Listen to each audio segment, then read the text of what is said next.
Hey fam, this is AZKABAN. Today's story is gonna blow your mind. What if Harry and Hermione were thrown back to the Marauders era and had to save Lily and James? Show some love with a like and subscribe. Here we go. Chapter 1. The gala was supposed to be a celebration. 3 years after Voldemort's defeat, the Ministry had finally gotten around to throwing the kind of party that made politicians feel good about themselves. Marble floors polished to a mirror shine, enchanted chandeliers dripping golden light across 500 witches and wizards in their finest robes, and a string quartet floating 6 feet off the ground playing something that probably had a very important name that nobody in the room actually knew. There were speeches. There were awards. There were canapes that Harry had been dodging for 40 minutes because he still, fundamentally, didn't trust anything he couldn't identify on sight. That one smoked salmon on dill blinny, Hermione said without looking at him, lifting a glass of champagne from a passing tray. I know what it is, Harry said. I just don't want it. You haven't eaten since noon. I've been a little busy being stared at.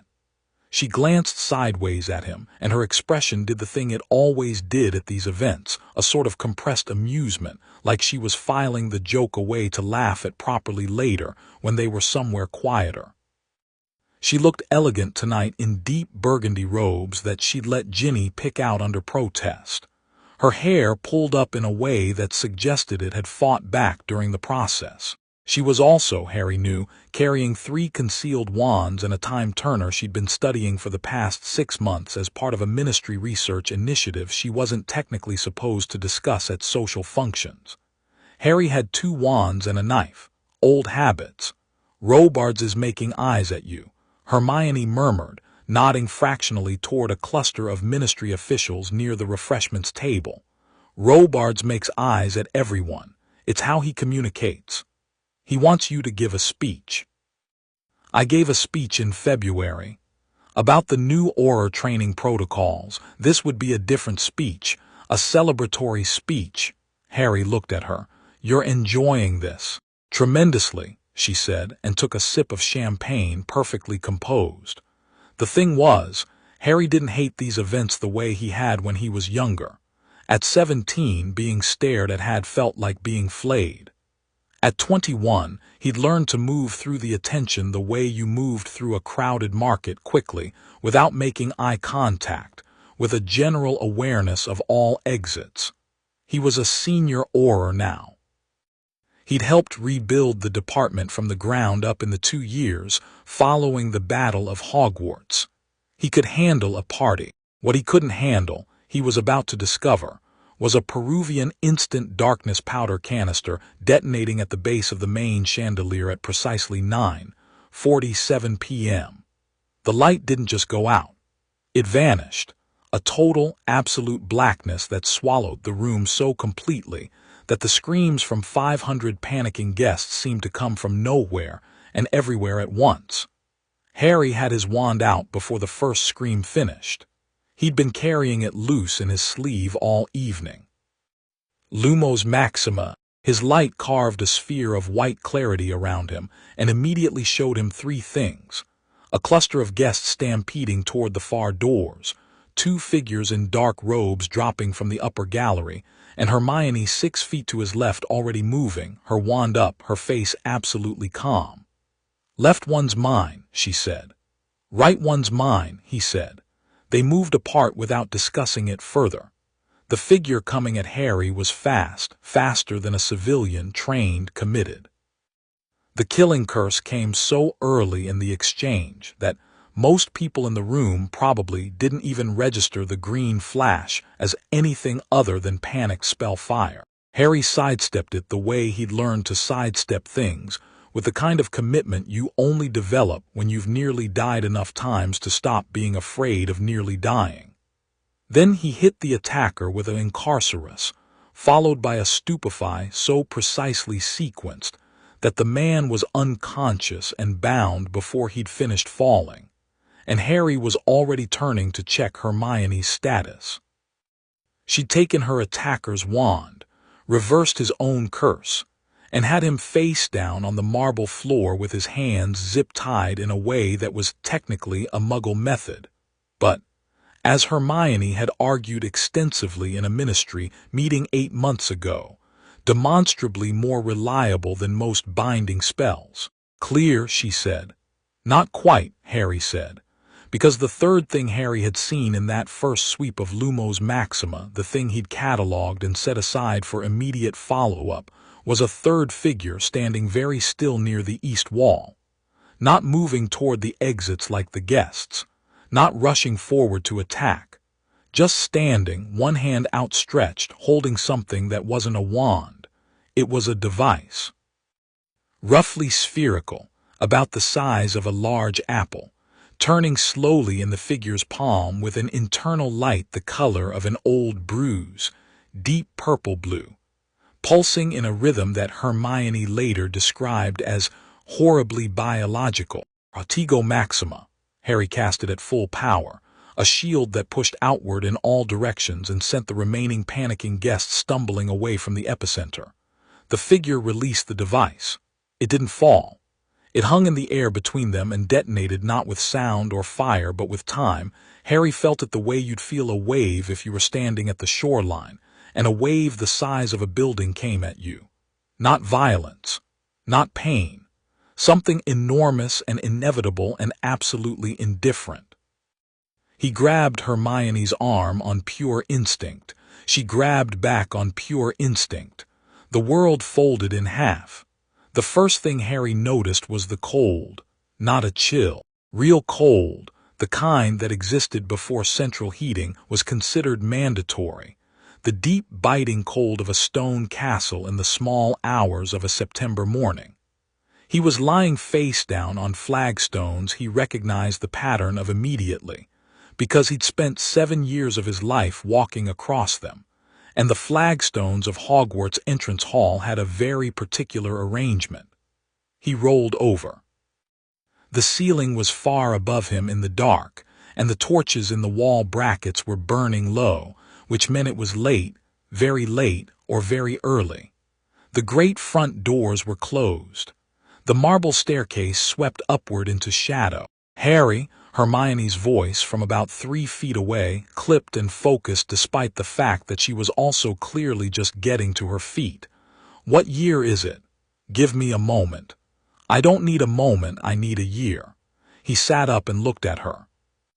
Her hair had come fully loose from whatever Ginny had done to it, and there was a cut on her cheekbone from where she'd hit the floor, and she was already moving her wand in a careful diagnostic arc that he recognized as the temporal displacement assessment spell she'd been working on for the past 6 months, and which she had apparently memorized so thoroughly she could cast it concussed.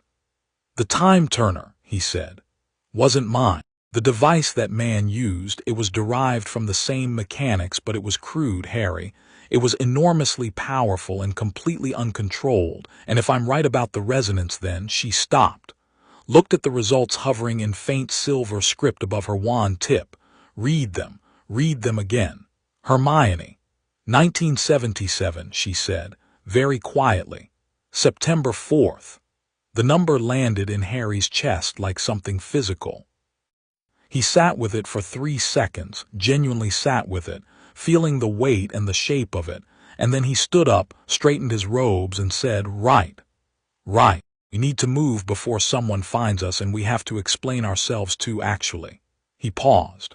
What year was my dad born? Hermione stared at him. March 27, 1960. Harry, why, so in September 1977 he's 17. He's a 7th year, he's here. She opened her mouth, closed it. Something moved across her face that was complicated and quiet, and not the kind of thing either of them were going to address on a cold floor in the middle of the night. Then she said, They're both here, your mum too. I know. And Sirius and Remus and Peter, Harry said flatly. Yes, I know. Silence. We should move, Hermione said. They moved. Hogwarts at night was not a welcoming place if you didn't know it. The staircases moved. The portraits watched. Peeves had been a fixture since the 11th century and had never once felt obligated to mind his own business. Harry and Hermione knew every inch of it. They moved through the castle with the automatic efficiency of people who had once spent a year living in it while being hunted, checking corners not out of fear but out of habit, communicating in the shorthand of long partnership, and making their way toward the one office that couldn't wait until morning. "He might not believe us," Hermione said, as they climbed toward the 7th floor. "He believed everything," Harry said. "He might not tell us he believes us, but he'll believe us. He was younger in 1977, less. He wasn't less anything. He was exactly what he always was, just with less gray in his beard." The gargoyle at the entrance to the headmaster's office was, in 1977, guarded by a password Harry didn't know. He knocked on the stone itself, 3 brisk, authoritative knocks, and said clearly, "Professor Dumbledore. My name is Harry Potter, and I've arrived here against my will, and I need to speak with you immediately." A pause. The gargoyle stepped aside. Hermione looked at Harry. He shrugged. They went up. Albus Dumbledore in 1977 was, and Harry took the sight of him with a quiet and particular kind of grief, fully himself. The silver beard, the half-moon spectacles, the robes in a shade of aubergine so deep it was nearly black.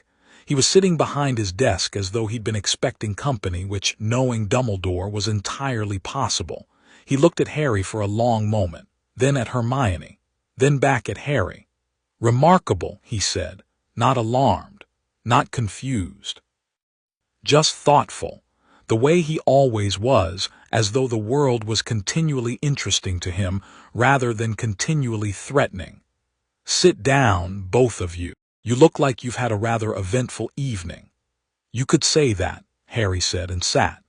"Harry Potter," Dumbledore said, and the way he said it, quietly, with the careful weight of a man testing a theory, made it clear he wasn't introducing them. He was confirming something. "And Hermione Granger, if I'm not mistaken, though considerably older than either of you has any right to be, given that the Harry Potter I know of is currently a month old and living with his parents in Godric's Hollow." "You know who we are," Hermione said, not a question. "I recognized Harry the moment you walked in," Dumbledore said simply. "The resemblance to James is extraordinary, but the eyes are lilies, and the combination is rather distinctive. As for Miss Granger, I make it my business to know which of my incoming students have exceptional records, and yours, even at this early stage, is already being discussed in certain academic circles." He folded his hands. "What I don't know is precisely how you came to be sitting in my office in September of 1977, when by rights you should be somewhere in the vicinity of 2000. 2000, Hermione confirmed. "We were displaced by a modified time-turner device during an assassination attempt at a ministry gala. The displacement was uncontrolled, and we have no way back that we're currently aware of." Dumbledore absorbed this. His expression didn't change dramatically. It just deepened in the way expressions do when a person is thinking very hard about something they're not going to say out loud yet. "And what do you intend to do?" he said carefully. "Now that you're here." Harry looked at him steadily. "The same thing we always did, Professor. Whatever's necessary." Dumbledore studied him for a moment that stretched long enough to be uncomfortable for most people. Harry had spent enough time being studied by those blue eyes, across years, across deaths, across the particular intimacy of knowing that this man had kept enormous secrets from him and loved him anyway, that he'd developed a sort of comfortable immunity to it. "You know something," Dumbledore said, not an accusation, more like a man reading a map. "We know quite a lot," Harry said, "and we'll tell you what's useful when it's useful. But right now I need to know that you're going to let us stay and not," he paused, choosing words, "not manage us." Something shifted in Dumbledore's expression. It might have been amusement, or it might have been recognition. "I suspected," he said quietly, "that a Potter who had come through whatever you've come through would not be the kind of young man who accepts being managed." He rose and moved to a cabinet behind his desk, pulling out a bottle of something amber that he poured into 3 small glasses without asking. You will need cover identities. Enrollment records can be arranged. The question of your house placement, Gryffindor, Harry said. Obviously, said Hermione. Dumbledore's eyes crinkled at the corners. Obviously, he agreed. He handed them each a glass. Harry drank. It was fire whiskey, not the good kind. The kind that reminded you were alive by setting a small fire behind your sternum. He set the glass down and looked at the headmaster. He'd once walked into death partly because this man had needed him to, and said, very simply, "Don't let anyone remove us from this school. Whatever reasons anyone gives you, don't let us be sent away." Dumbledore held his gaze. "I won't," he said, and he meant it in the way he always meant the things he actually meant, which was completely and without reservation. "Thank you," Harry said. "Now," Dumbledore said, settling back into his chair with the air of a man who had decided to find all of this quietly fascinating rather than alarming, "shall we discuss the practicalities?" They were given rooms in the East Tower that were technically a private suite reserved for visiting scholars, which Dumbledore described as frequently unused and unlikely to attract comment. They were given new robes, books, and enrollment records, identifying them as 7th-year transfers from Beauxbatons. Harry as Harrison Evans. Hermione had suggested Potter was too conspicuous, and Harry had allowed it on the condition that she never bring it up again, and Hermione under her own name on the grounds that Granger was common enough not to raise flags. They were also given, by implication rather than instruction, the freedom to handle themselves. Harry had slept 3 hours on a mattress that was softer than anything he'd had in the last 2 years of the war, and woken up feeling, paradoxically, like he needed to hit something. He stood at the window of their shared sitting room in the gray light of early morning and watched the grounds come into focus as dawn worked its way up the sky. And he thought about a boy with untidy dark hair who was currently asleep in the dormitory 1 tower over, who would one day hold his newborn son and have no idea how little time he had. He thought about it for exactly as long as he could stand to, which was about 40 seconds. Then Hermione appeared from her room already dressed, with parchment and a quick quotes quill and the particular expression that meant she'd been awake for some time working on a problem. "I've been thinking about our priorities," she said, sitting down at the table. "Good morning to you too. Good morning, our priorities." She spread the parchment. "First, we need to identify what Voldemort is doing right now in 1977 and whether any of it is accelerated compared to what we know from," she paused delicately, "from later accounts." "From what we lived through," Harry said, sitting across from her.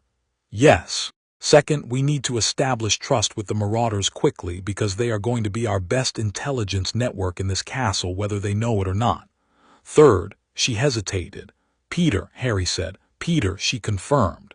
"He's 17, he hasn't done anything yet, not in this timeline, but we know what he's moving toward, and if there's a way to stop him," Harry said quietly.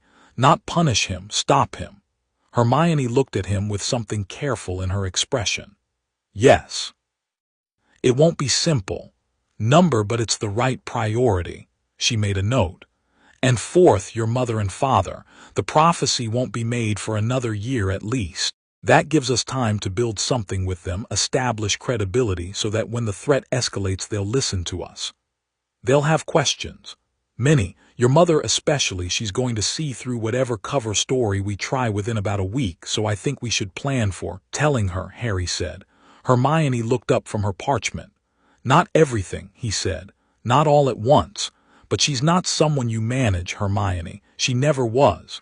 He held Hermione's gaze. "She's going to be the person we need most before this is done. Treat her like it." Hermione was quiet for a moment. Then she nodded and wrote something on the parchment that Harry didn't try to read. "Breakfast in 10 minutes, she said. "We'll be introduced at the start of term assembly. The sorting hat won't have to sort us. Dumbledore's handling that, so we walk straight to the Gryffindor table. And then, she gave him a dry look, and then we figure out which one of those 17-year-old boys is going to be my parents' best chance at a godfather. Harry almost smiled. Sirius isn't going to know what to do with you. No, Hermione agreed, and there was something satisfied in her voice that Harry recognized as the expression she wore when she was walking into a situation she'd already considered from every angle. He really isn't. The Great Hall at breakfast was everything and nothing like Harry remembered. Same enchanted ceiling, currently showing a pale September sky. Same 4 long tables, same noise, same smell of toast and eggs and something that had definitely been overbuttered. The faces were different, younger some of them, and some of them completely unfamiliar, and some of them, Harry saw James Potter before he'd taken 3 steps past the entrance doors. He'd been expecting it. He'd told himself he'd been expecting it. He'd run the scenario in his head during the 10 minutes between the end of his conversation with Hermione and the walk down to the Great Hall, and he'd thought, rationally and sensibly, he'll look like me. I know he looks like me. This will not be surprising. It was still somewhat like being hit with a stupefy. James was sitting at the far end of the Gryffindor table in animated conversation with Sirius Black, who was, Harry had to admit, exactly as ridiculously good-looking as every description he'd ever heard, and the ease between them was so natural and physical and present that it caused something in Harry's chest to compress. James was laughing at something, leaning back, one hand gesturing broadly, and his hair was doing exactly what Harry's hair had always done, and his glasses were slightly askew, and he was 17 and alive, and Harry had never in his life wanted anything as simply and completely as he wanted this boy to stay that way. Hermione's hand found his elbow, not grabbing, just present. "Forward," she said quietly. "I know," he said and walked. Dumbledore had made the announcement from the staff table. 2 transfer students from Beauxbatons, exceptional academic records, placed in Gryffindor following an assessment, in the mild and utterly unalarming tone he used when he was doing something significant, and preferred that everyone around him feel calm about it. The Gryffindor table had looked up with the mild curiosity reserved for new students, and Harry and Hermione had sat down at a section of bench that opened up conveniently near the middle of the table. Not near James. Not yet. Close enough. Beauxbatons. The girl across from them had bright eyes and an expression of frank assessment. Brown hair, prefect badge, 7th year clearly. She stuck out her hand. "Mary MacDonald, were you there for the full 7 years or just transferred?" "Just the last year," Hermione said smoothly. "Family situation, I'm Hermione Granger." She nodded to Harry. "This is Harrison Evans." Evans.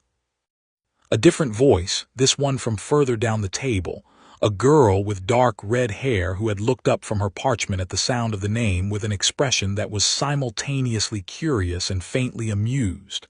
"Funny coincidence. I'm a Evans too. Lily." Harry looked at his mother for the first time in this timeline, and unlike the moment with James, felt something quieter. Not less profound. Just quieter. She was beautiful in the way he'd always imagined from Hagrid's stories and the few photographs he'd seen. But she was also more than that, sharper, more present, with a quality of attention that he'd never quite captured in his imagination. She was looking at him with the clear-eyed directness of someone who noticed things and filed them and would come back to them later. "Nice name," Harry said. She smiled, and it was like watching something arrive from a very great distance. "It has its charms." The boy beside her, small, a little soft around the edges, with watery eyes and an eager expression, leaned forward before Harry could say anything else. "Peter Pettigrew," he said, offering his hand with a cheerfulness that was almost painful to witness. Harry shook it. He kept his expression warm and uncomplicated and said, "Good to meet you," and meant something complicated and enormous by it that he kept entirely off his face. "The transfers are sitting at the boring end of the table," announced Sirius Black, materializing on the bench beside Harry with the seamless confidence of someone who considered every room his natural habitat. He leaned on the table and looked at Harry with the kind of direct, assessing gaze that wasn't unfriendly but was definitely evaluating. "Sirius Black, how was Beauxbatons?" "Cold," Harry said. "More formal, better pastry. And the dueling culture, I've heard they take it quite seriously." "Seriously enough," Harry said. Sirius's eyes sharpened slightly, the way eyes do when something clicks into focus. He opened his mouth to say something else, but James Potter dropped onto the bench across from Harry with the complete physical confidence of someone who had never once questioned whether there was room for him, and looked directly at Harry and stopped. The moment lasted perhaps 2 seconds. James sat very still, his eyes moving between Harry's face and some internal calculation that Harry could almost see happening, and his expression did something complicated and involuntary before he reassembled it. "Blimey," he said. "You look," he stopped. "Like someone?" Harry offered. "No," James said slowly. "Not exactly." He held out his hand. "James Potter. Harrison Evans." Harry shook his father's hand for the first time, felt the grip, firm, present, familiar in a way that made no rational sense, and looked James Potter directly in the eyes. "Nice to meet you." James held the handshake a beat longer than necessary. He was still working something out. Harry could see the exact quality of intelligence behind those eyes, not the same as Lily's, different, more physical and instinctive, and he thought, "There you are. There's the person who ran into a burning building for his friends every time for 7 years. There's the Quidditch captain and the head boy and the man who defied Voldemort 3 times and laughed about it. You too," James said finally, and let go. "Beauxbatons." Sirius had recovered his conversational thread without missing a beat. "Yes," Hermione said from Harry's other side, drawing Sirius's attention with the effortless precision of someone changing a subject while appearing to continue it. "Are you finding the dueling club here adequate, or is that a polite fiction Gryffindors maintain to avoid admitting the Slytherin team is technically stronger on paper?" Sirius stared at her. "That," he said, "is the most offensive thing anyone said to me at breakfast in 4 years. Hermione looked at him over her pumpkin juice. "Good. Now you're paying attention." Sirius Black looked at Hermione Granger for a long moment with an expression that went through surprised, amused, intrigued, and landed somewhere in the vicinity of "Oh, this is going to be interesting." Then he laughed, a real laugh, full-bodied and genuine, the laugh Harry had heard described but never heard in person, and leaned his elbows on the table and said, "Right. What's your dueling record?" "I've never lost," Hermione said simply. The table nearby had gone slightly quieter. Mary MacDonald was watching with interest. Lily had looked up from her parchment again with an expression that had shifted from casual to genuinely alert. "Confident," James said, with a grin that was competitive rather than unkind. "Accurate," Harry said. James looked at him again. "Is that so?" "She's never lost," Harry said. "I've been there for most of it." "And what's your record?" "Same," Harry said. Another beat. James's grin widened by degrees, moving from competitive to something that was dangerously close to delighted. "Beauxbatons transfer who's never lost a duel. Bold opening move, Evans."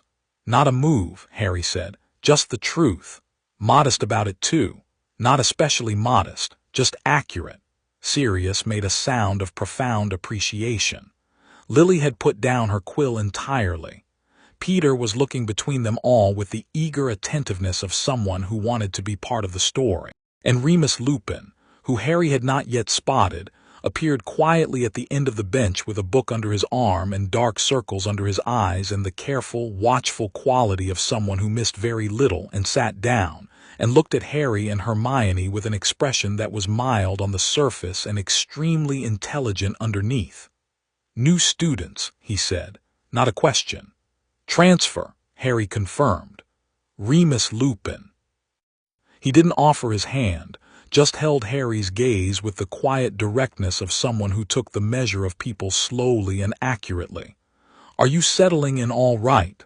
Fine, Harry said. The castle's easy to navigate. Something flickered in Remus's eyes at that, not suspicion, exactly. More like a person who'd heard a slightly unusual note and was filing it for consideration. Most transfer students find it a bit labyrinthine, he said. I have a good sense of direction, Harry said. Evidently, said Remus and opened his book. It was Hermione who caught the edge in that exchange, she always did, and who met Harry's eyes briefly over her toast with an expression that said, he's going to be a problem in the best possible way. Harry thought, I know, I'm counting on it. Defense Against the Dark Arts was the second period of the morning, and Harry and Hermione were in it with the combined seventh-year Gryffindors and Ravenclaws, which meant 15 students, a teacher Harry had never encountered. A thin, nervous man named Professor Viridian who appeared to be perpetually startled by his own subject matter, and a curriculum that was, in Hermione's later assessment, dangerously inadequate given the current political climate. Harry's assessment was simpler. These kids are being taught theory when they should be learning to fight. He sat in the back with Hermione and watched Viridian work through a lecture on the history of the unforgivable curses.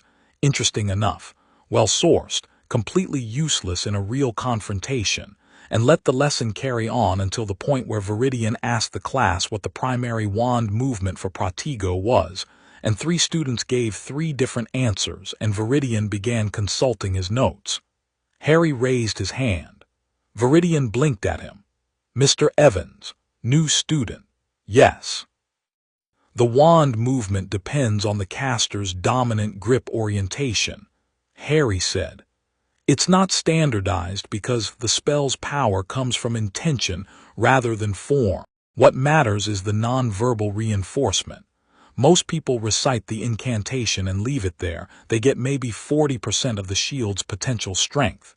If you anchor the Protego non-verbally while casting it verbally, you get the full shield. Silence. Viridian stared at him. That's a rather advanced interpretation. It's a practical one, Harry said. The verbal Protego breaks if you lose concentration or get interrupted. The non-verbal layer holds. In an actual fight, you're going to get interrupted. More silence.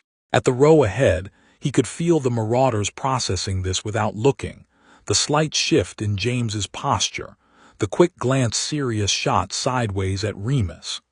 Can you demonstrate? Viridian asked, sounding slightly hopeful in the way of a man who suspects he's about to see something interesting. Harry looked at Hermione. She was already standing up, pulling out her wand with the particular contained energy of someone who was about to be extremely competent. I'll cast at him, she said to Viridian, who opened his mouth and then closed it again. Nothing dangerous, just something with enough force to test the shield. She didn't wait for permission. The blasting hex she sent at Harry was not a practice-level hex. It was the real thing, full power, controlled trajectory, the kind of spell that could crack stone. Harry's Protego went up non-verbally while he was still apparently at rest, and the hex met the shield and broke against it without so much as shifting his hair. The non-verbal anchor, he said to the class, which had gone very quiet, holds even when the shield takes a direct hit. Try it with just the verbal and the same spell. He looked at Hermione. No, said Viridian, suddenly finding his voice.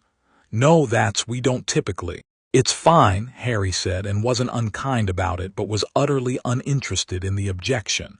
He looked at Viridian steadily. Professor, with respect, your students are 17. Voldemort's people don't card their targets. They need to know how to do this. The name landed in the room like a stone dropped in still water. Several students flinched. Viridian went slightly pale. James had turned around fully in his chair now, and was looking at Harry with an expression that had moved past intrigued into something that was trying to work out a much larger puzzle. Harry didn't soften it. He didn't apologize for it. "I know it's not standard curriculum," he said, still looking at Viridian. "I'm not criticizing your course design. I'm saying these are the things that will keep people alive, and I'd like to help teach them if you'll let me." Viridian stared at him for a long beat. Then he said slowly, "I'll speak to the headmaster." "That would be useful," Harry said, and sat back down. Beside him, Hermione made no sound at all.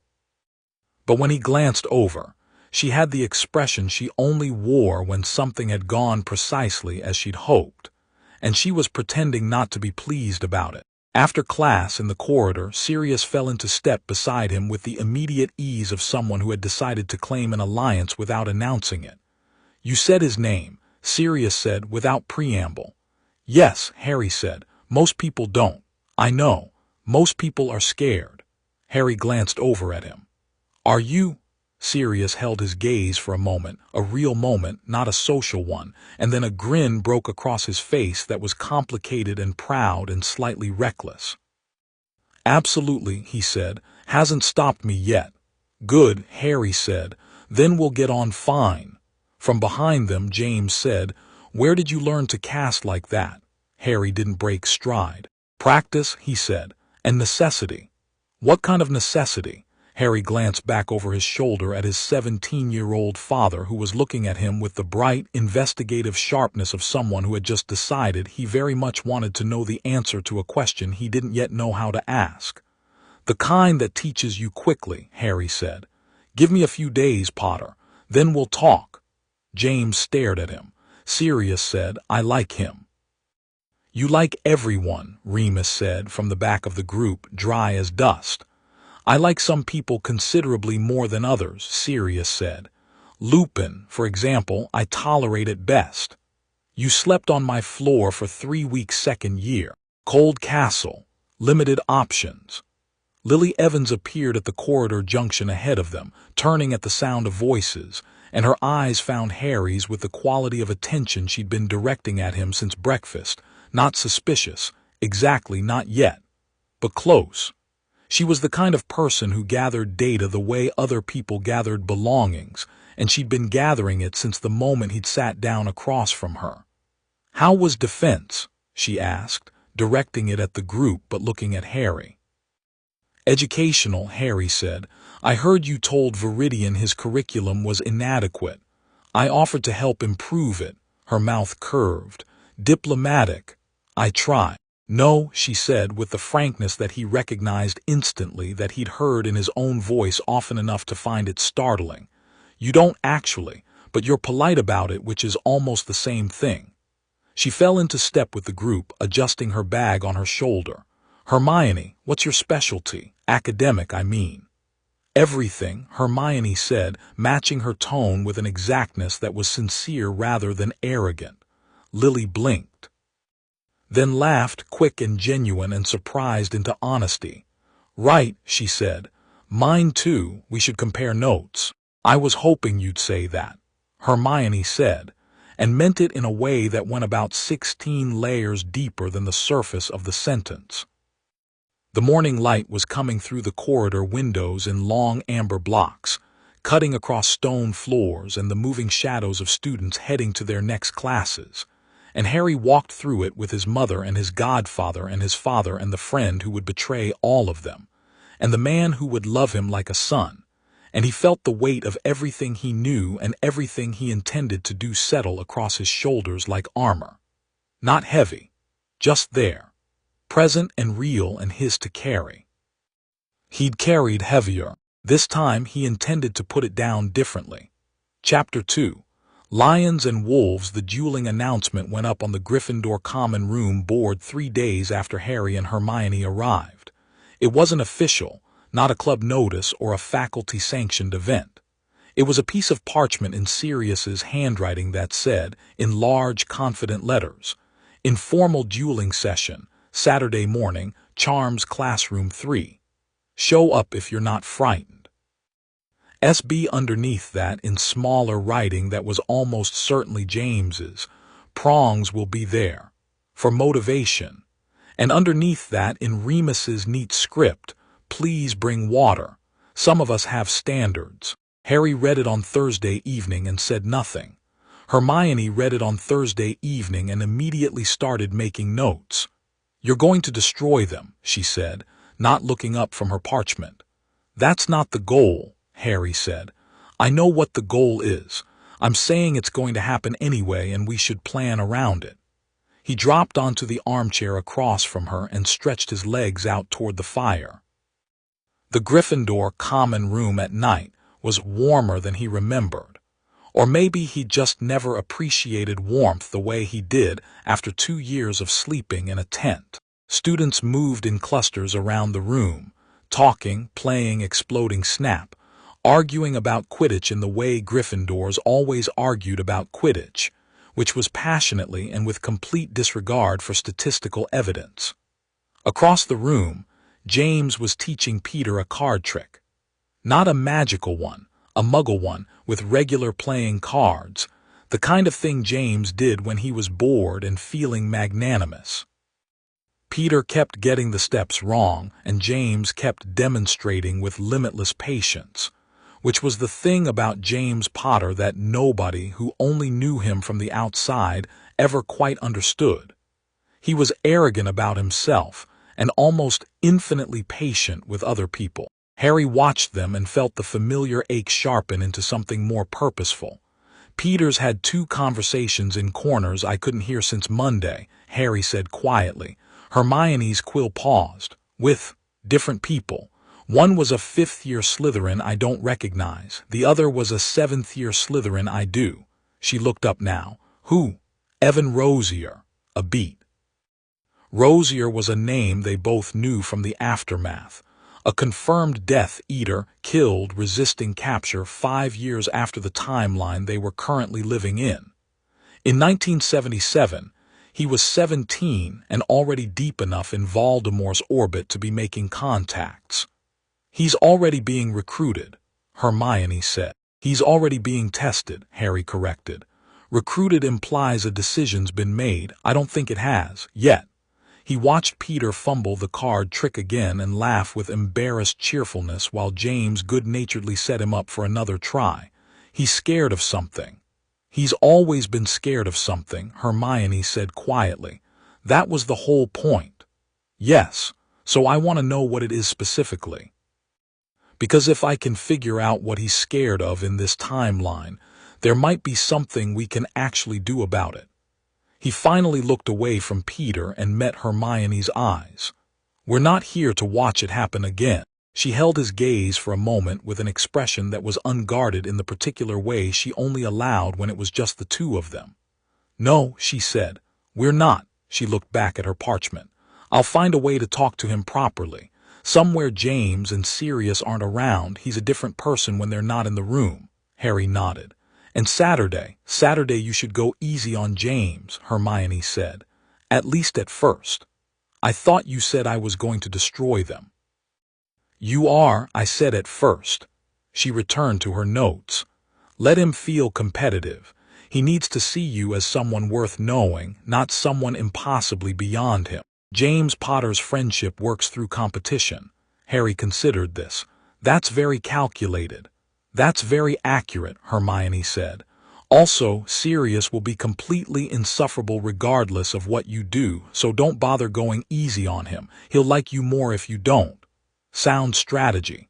I'm full of them, she said serenely. Lily Evans figured out something was wrong on Friday.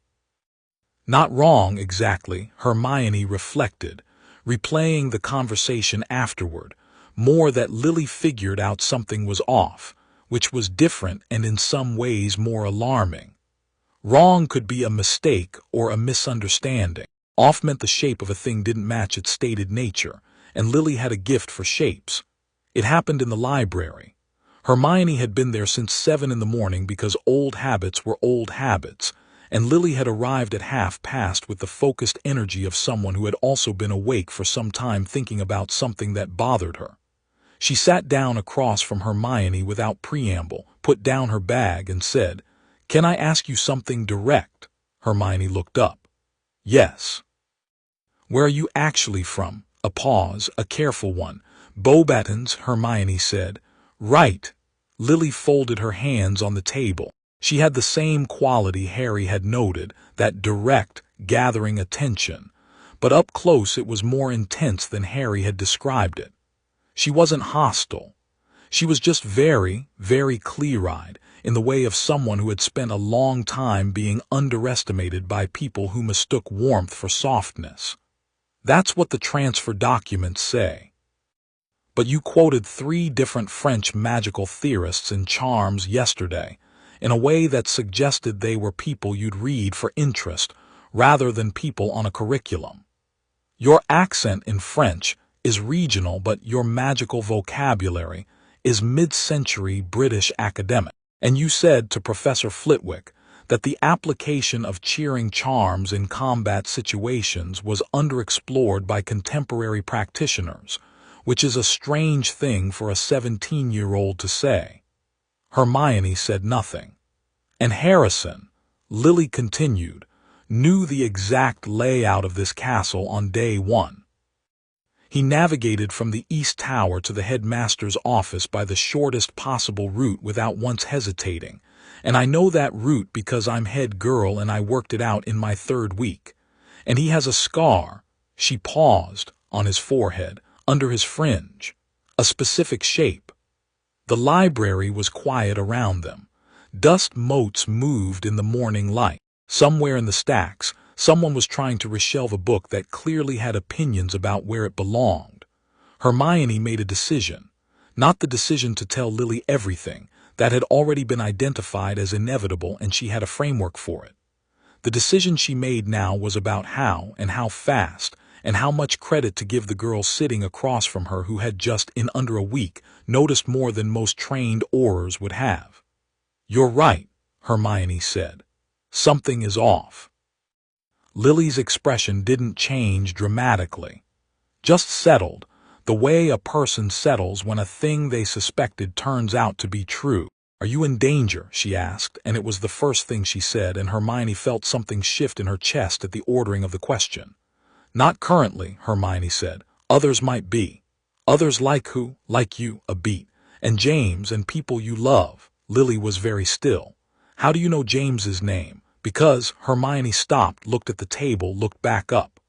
I'm going to tell you something, and I need you to not panic. You won't panic, I don't think. You're not the panic type. But I need you to hear the whole thing before you react. Lily's jaw was set. Tell me. Harrison's full name is Harry Potter. Hermione watched Lily's face. He's your son, yours and James's. From the future, about 23 years from now, give or take. And I'm his best friend, and we got thrown back here by accident. And we are trying to stop a very specific and very terrible series of events that happens to both of you and to everyone else She stopped, recalibrated. Everyone we care about. Silence. It lasted longer than Hermione expected, which was interesting, because Lily was usually quick. She was processing something larger than the words. Hermione realized, not the time travel itself, which a mind like Lily's would absorb quickly, but the other part. The son part. The James part. We're not together, Lily said finally. I know. James and I were not. I don't even like him that much. I know. He's arrogant and he shows off, and he asked me out 17 times in 6th year. I know, Hermione said with genuine delicacy. But you do, eventually, and Lily. She waited until Lily looked at her properly. He becomes a very good man. He already is actually, mostly. Lily looked at the table. A complicated war was happening somewhere behind her expression, and Hermione had enough respect for her not to try and read the outcome before it resolved. How long? Lily asked finally. How long do we? She didn't finish the sentence. Hermione felt the weight of what she was about to not say. Long enough, she said carefully. Long enough that it's real, long enough that it matters. Lily absorbed this. Then she raised her eyes, and what was in them wasn't grief, not yet, but the steady, controlled clarity of someone who had decided to treat devastating information as useful rather than crippling. What do you need from me? Hermione felt something warm and complicated bloom behind her sternum. Access, she said. Information, and someone who can read people the way you can. You need a spy. I need an ally, Hermione corrected. There's a difference. There is, Lily agreed. She was quiet for a moment. Does Harry know that Not yet. I'll tell him you know. He'll want to talk to you himself. Hermione paused. Lily, he spent his whole life knowing his parents mostly through other people's descriptions. Meeting you, she stopped. Is it hard for him? Lily asked, and her voice had shifted into something quieter. He's very good at not showing it, Hermione said, which was the most honest answer she could give. Lily nodded once slowly. All right. She picked up her bag, then stopped. He has my eyes, she said. Not a question. He has your eyes, Hermione confirmed. Lily Evans walked out of the library without saying anything else, and Hermione sat in the quiet and let out a breath she'd been holding since Monday. Saturday came in bright and cold, the kind of September morning that felt specifically designed to make outdoor things appealing and indoor things urgent. The Charms classroom that Sirius had commandeered was a broad, high-ceilinged room that someone, Remus Harry guessed, based on the methodical precision of it, had cleared of all furniture and marked with the kind of faint warding lines used in professional dueling to define the arena. There were 9 of them in total. Harry, Hermione, the 4 Marauders, Lily, who had arrived without explanation and whom Sirius had welcomed with the confidence of someone who never questioned whether people wanted to be where he was, and 2 Gryffindor 7th years Harry didn't know well named Alice and Frank Longbottom. Harry knew those names very well. He looked at Frank Longbottom, broad-shouldered, careful-eyed, with a gentleness in his manner that seemed at odds with the efficient way he checked his wand grip, and thought of Neville and filed it away. Rules, said Remus, because someone had to and Sirius never would. First hit wins, nothing above the neck, no unforgivables obviously, no permanent damage. He looked at Sirius. 1 time, Sirius said, 6 times, Padfoot, practically 1 time. If you hit someone's hair on fire, his hair grew back. James pointed at Sirius. Longer and better, I'll add.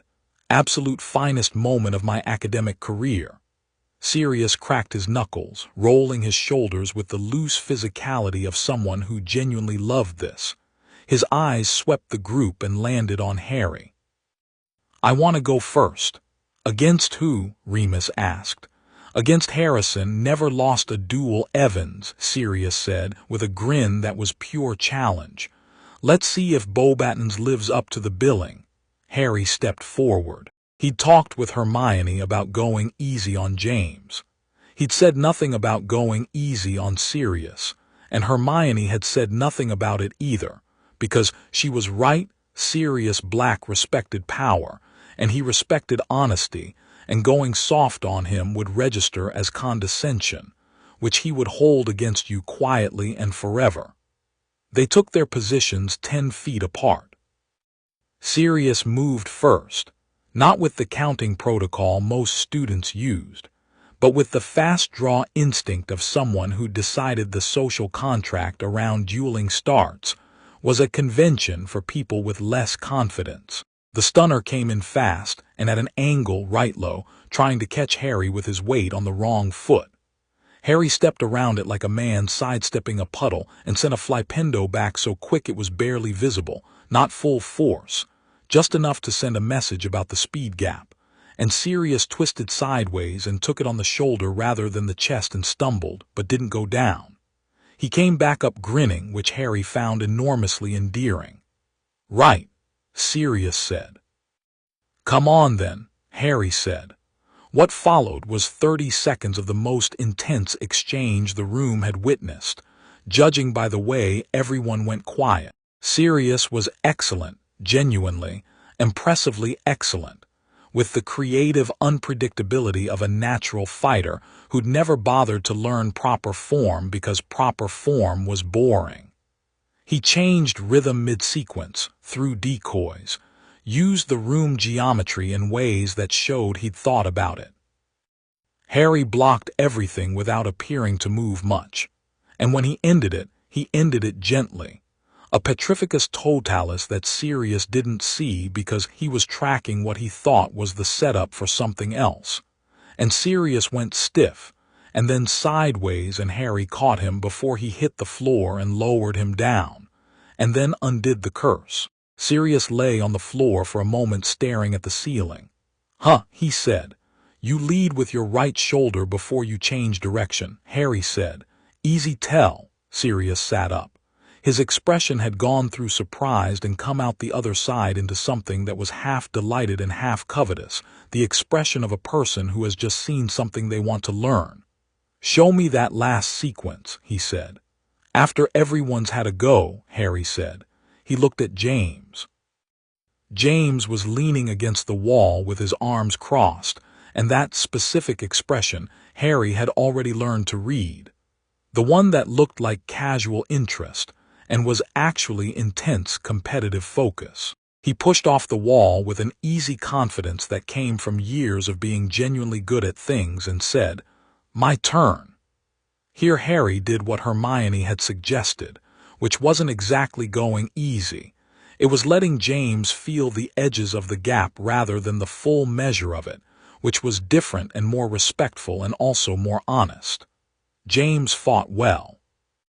Better than Sirius in terms of formal technique, faster in his decision-making, with a creative streak that suggested he saw the duel as a puzzle rather than a brawl.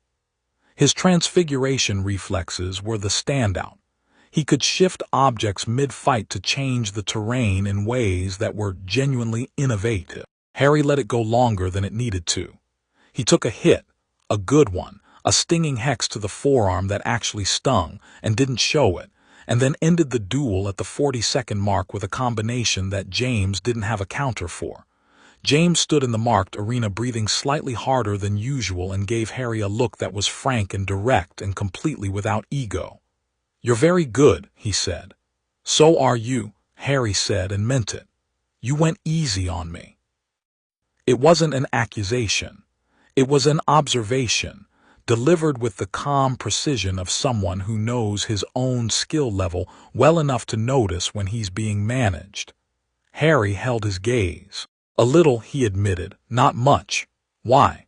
"Because I need you to want to keep practicing with me," Harry said, "not feel beaten." Another beat. Something moved across James's face that was too quick to read completely, but what Harry caught was honest, a flash of something that wasn't offense but the opposite of offense, an acknowledgement. "Right," James said. "That's an oddly decent thing to do. Occasionally I'm decent." James laughed, and it was the laugh Harry had heard described 100 times by people who'd loved James Potter, warm and quick and completely present, and it landed on Harry somewhere vital. "Again," James said. "Full speed. No quarter." "Now you're talking," Harry said. The second bout was different. Harry let James feel the full weight of what he was facing and didn't apologize for it, and James, to his enormous credit, didn't crumble. He adapted. In real time, in the middle of a fight, he started adjusting to information about Harry's patterns and compensating, which was not something most trained fighters could do and was something James Potter apparently did by instinct. He didn't win. He wasn't going to win. But he forced Harry to actually think, which mattered. When Harry ended it the second time, James was breathing hard and grinning. "What are you?" he said. "Thorough," Harry said. "Where did you actually train?" "Everywhere," Harry said. "Over a long time." "You're 17. "People keep telling me that," Harry said pleasantly. From the side, Remus said very quietly to no one in particular, "He's not 17. Nobody responded to this directly, but Harry, across the room, caught Remus's gaze and held it and let Remus see that the observation had been heard and registered. Remus looked back with the steady intelligence that never did anything carelessly and gave the smallest of nods, a private filing of information rather than an accusation. Harry thought, that one's going to work things out at his own pace, And when he does, he'll be useful in ways none of the others can match. He moved on before the moment could stretch into something uncomfortable. "Frank," Harry said, "you're up." Frank Longbottom straightened, surprised to be named. "Me." "You've been doing core calculations with your wand hand since we started," Harry said. "You're running through counterspells. Stop planning and just move."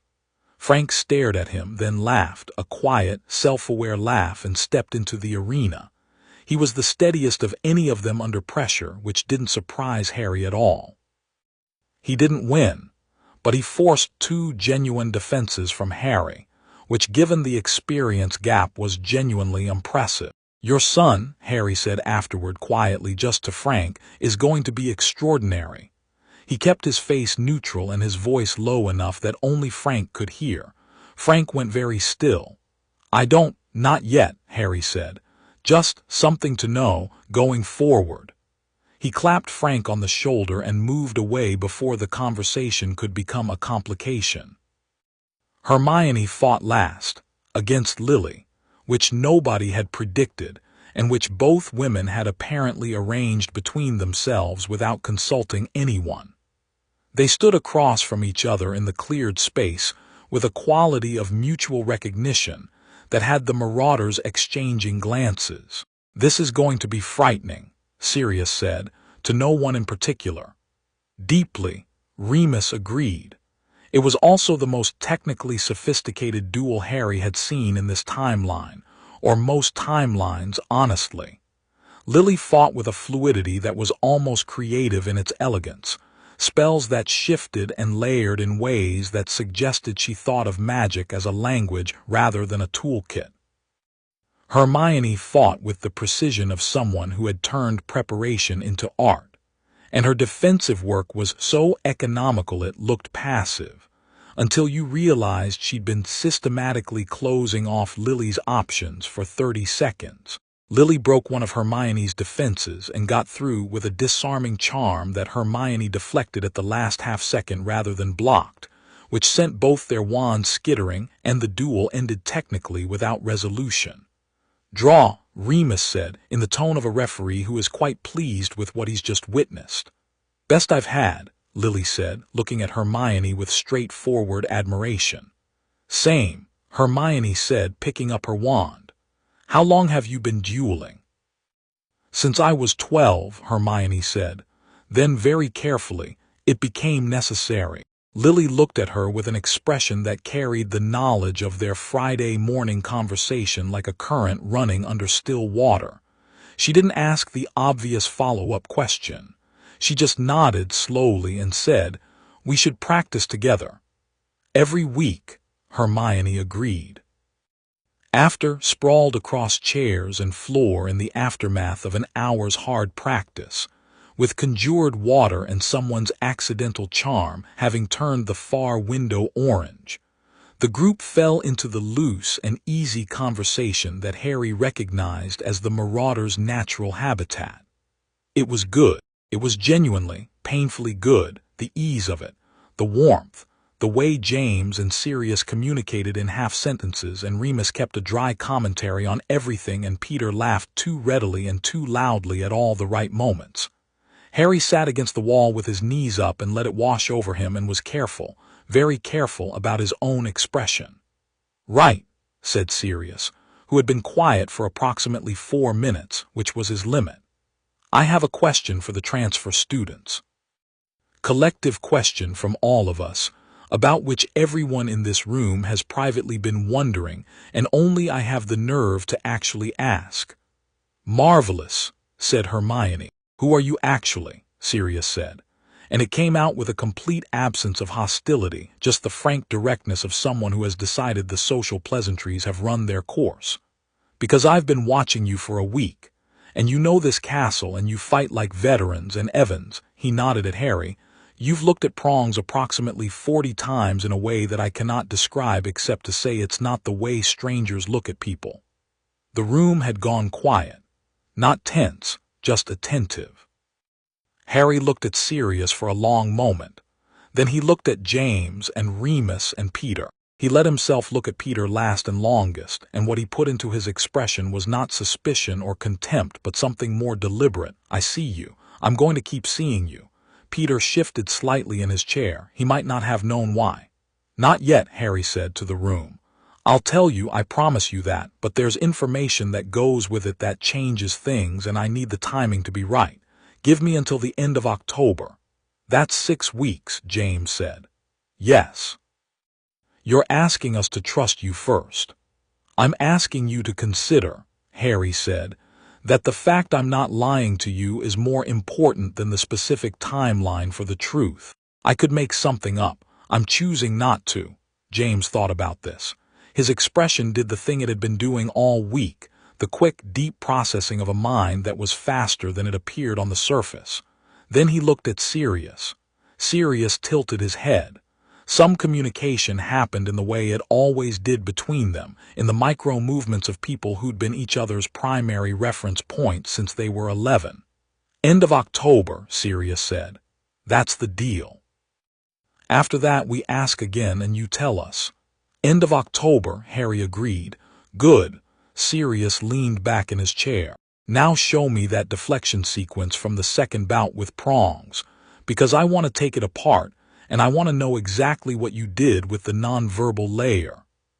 Harry demonstrated it 3 times, patiently, precisely, and Sirius was a faster learner than he ever got credit for, absorbing the mechanics of it in real time, adjusting, testing variants. James joined in halfway through, and Remus asked 2 questions that cut straight to the theoretical core of the technique in ways that showed he'd understood it better than anyone. Peter watched, asked no questions, made no suggestions, but Harry noticed, he always noticed, that Peter's eyes kept moving to the door, quick and anxious in the particular rhythm of someone waiting for something. At 11:30, when the session was breaking up, Harry said casually, "Peter, walk back with me." Peter looked surprised. Then pleased, that eager, slightly flushed pleasure of being specifically chosen. Sure, yeah, of course. They walked back toward Gryffindor Tower in the morning light, and Harry kept the conversation easy. Quidditch, the defense homework, whether the house elves had a recipe for the kind of treacle tart that appeared on Thursdays. Peter relaxed incrementally, laughing at the right moments, asking questions that were more thoughtful than his persona suggested. "How long have you known James and Sirius?" Harry asked. "Since first year," Peter said. He smiled, warm and complicated. "They're my best friends. I know that sounds, people see them and think it's the obvious pair, James and Sirius, and Remus adds the balance, and I'm just," he shrugged, "along for the ride." "I don't think that's what you are," Harry said. Peter looked at him, slightly surprised. "I think you're the one who holds the group to the ground," Harry said, which was true in a way that was also a very specific kind of observation. "James and Sirius go too high sometimes. Remus goes too internal. You're the one who makes things feel safe enough to come back to." He paused. "That matters." Peter was quiet, and on his face, briefly, before he looked away, was an expression that Harry had never thought to see on Peter Pettigrew's face, which was something close to grief. Like a man being shown a version of himself he'd stopped believing in. "Not everyone sees it that way," Peter said. "I know," Harry said. "That's the problem." Peter glanced at him sharply. "What does that mean?" "Nothing specific," Harry said easily. "Just that people who do the invisible work usually aren't seen for it, and sometimes they make decisions based on feeling invisible." He let that sit for exactly the right number of seconds. "You're not, though, invisible." Peter said nothing, but something had shifted in the quality of his silence, less easy, more internal, like a stone thrown in a pond that hadn't finished sending its rings outward. They walked the rest of the way in comfortable quiet, and Harry filed every nuance of Peter's body language away with the careful precision of a man who intended to use it. That evening, Lily found Harry on the astronomy tower. She came up quietly. He heard her footsteps on the stairs before she arrived, but didn't turn around. He was looking out at the grounds in the blue dark of evening, the lake catching the last light, and he was allowing himself the thing he'd been refusing to allow himself for 4 days, which was simply to feel where he was. Hermione told me, Lily said from behind him, about who you are. I know, Harry said. I asked her to. A pause. She came to stand beside him at the railing, close enough that he could see her expression without having to look directly, which was useful because he wasn't sure he trusted himself to look at her directly right now. I don't really know what to say, she said, which is unusual for me. You don't have to say anything. I want to. She was quiet for a moment, looking at the lake. She said you've spent your whole life knowing us mostly through other people. That's true, Harry said. Is it strange being here? Yes, he said. Not bad strange, just, he searched for the word. A lot, she nodded. He could see her working through something, the same way she'd worked through the library revelation, treating emotion as information rather than weather. I want to ask you things, she said. About what you know, about what happens. Some of it I'll tell you, Harry said. Some of it has to happen its own way. That's a polite way of saying some of it's bad. He didn't answer that directly, which was itself an answer. James, she said, and the name came out differently than she probably intended, softer, less defended. You look like him, it's startling. So everyone keeps telling me, Harry said. I have your eyes. She looked at him then, properly, directly, for the first time. He made himself hold her gaze.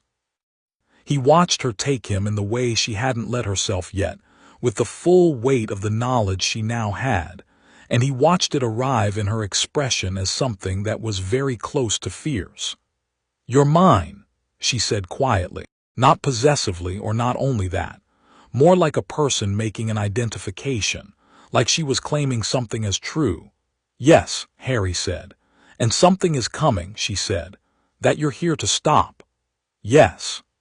Then we'd better get to work, she said, and she straightened, and her jaw was set with a determination he recognized completely, had recognized since he was 11 years old the first time he'd looked in a mirror with intention rather than habit.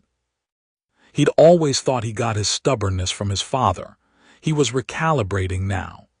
There's a group, Harry said, because she was ready and he could see she was ready, and wasting that readiness would be the wrong call.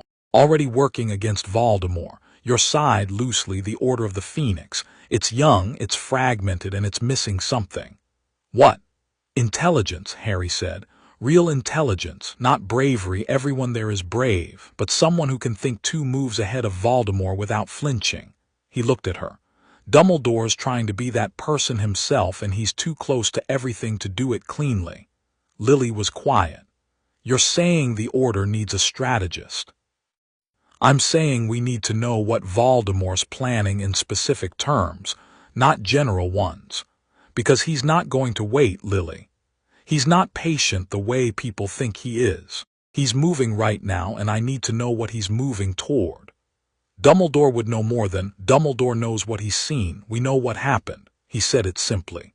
We just need to connect those things to what's happening right now in real time, and to do that I need eyes I trust. She turned to face him fully. Eyes like mine, eyes like yours, Harry said, and like Hermione's, and he hesitated. James, she said, and James, he agreed. She was quiet for a long moment, looking out at the darkening grounds. Then, he's going to have about 97 questions. Probably more, Harry said. He'll want to lead. He can lead certain things, he's good at it. He's better than he knows, Lily said, which was the most unguarded thing she'd said, and she seemed to hear it because the corner of her mouth did something complicated. Don't tell him I said that. I'll take it to my grave, Harry said, perfectly serious. Something happened in her expression, a flash of something that moved through grief and came out the other side as tenderness, and she looked away quickly back at the lake and breathed in the September air. All right, she said finally. What do we do first? Harry looked out at Hogwarts grounds, the dark water of the lake, the flickering windows of the castle, the edge of the forest where the trees stood close and watchful. Somewhere in a corridor below, he could hear James and Sirius in the middle of something that probably violated 3 school rules. Somewhere in the library, Hermione was already building a picture of what Voldemort's forces were doing with the intelligence she'd gathered from Dumbledore. "First," Harry said, "we find out what Rosier said to Peter." Lily blinked. "Peter." "He's being approached," Harry said quietly. "By Voldemort's people. It's early. He hasn't decided anything yet." He held her gaze. "And I intend to make sure he never has to make that decision, because we're going to give him a reason not to." Lily studied him for a long moment with those eyes, his eyes, green and steady and impossible to read when she didn't want them to be read. Then she said, "You love them, all of them, even Peter." "It's complicated," Harry said. "Most love is," she said. The last light was fading from the lake and the first stars were coming out, the same stars that would be there in 20 years over a different sky, over a house in Godric's Hollow where things went very wrong. Harry looked at them and let himself, briefly and completely, want this, to change it, to actually change it. "Come on," he said. "We have work to do." Chapter 3. What the map doesn't show. The letter arrived on a Tuesday. It came with the Morning Post, tucked between a copy of the Daily Prophet and what appeared to be a package of fudge from someone's grandmother, carried by a school owl that delivered it to the staff table, and then immediately left in the manner of owls who wanted no further involvement with the contents.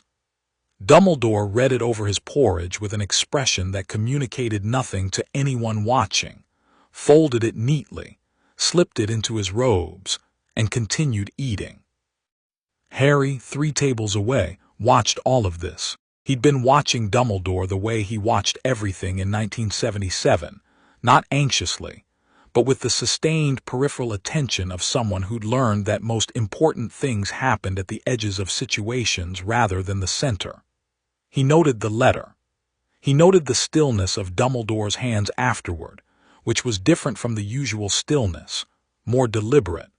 The way a person holds themselves very still when something has surprised them, and they don't want anyone to know. "Hermione," he said quietly. "I saw it," she said, without looking up from her eggs. "Dumbledore got a letter this morning that changed something." "I know. We should ask him tonight." She turned a page of the textbook she was reading while eating, which was a habit Harry had once found alarming and now found comforting.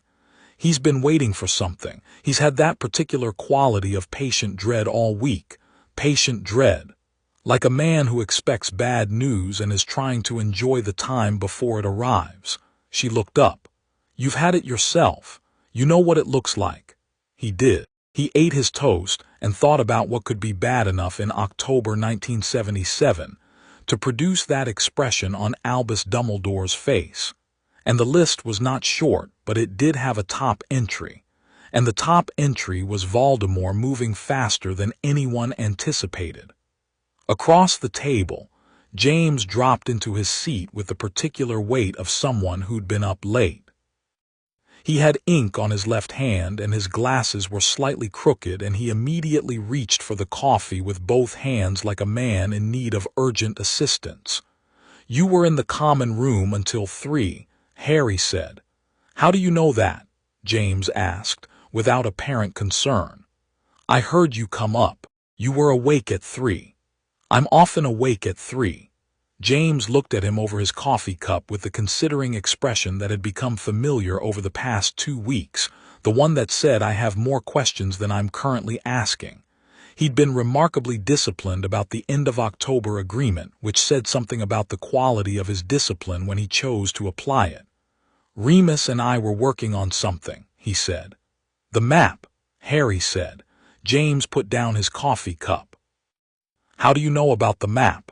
"You've been working on it since 5th year, Harry said. "You and Sirius and Remus and Peter. A map of the entire castle that shows every person in it in real time." He watched James's face move through surprise and land on something that was trying very hard not to be impressed by the fact that someone knew this. "It's brilliant for what it's worth. Genuinely brilliant magic." "It's not finished," James said slowly. It doesn't need to be finished to be useful, Harry said. What sections do you have? James stared at him for a moment. Then, most of the castle. Missing the dungeons and the east wing of the 7th floor. I need you to finish it, Harry said. Both of those sections specifically. The dungeons because that's where Slytherin students meet in private, and I need to know who's meeting whom. He held James's gaze. The 7th floor east because there's a room there that only appears when someone needs it, and I need to know when it's being used. James said nothing for several seconds. He was working through the gap between what a transfer student from Beauxbatons should know and what Harry had just demonstrated he knew, and the gap was wide enough to drive a night bus through. End of October, James said finally, which wasn't a refusal, it was a reminder. End of October, Harry agreed. But I need the map before then. James picked up his coffee, took a long sip, set it down. I'll talk to the others, he said, which was a yes.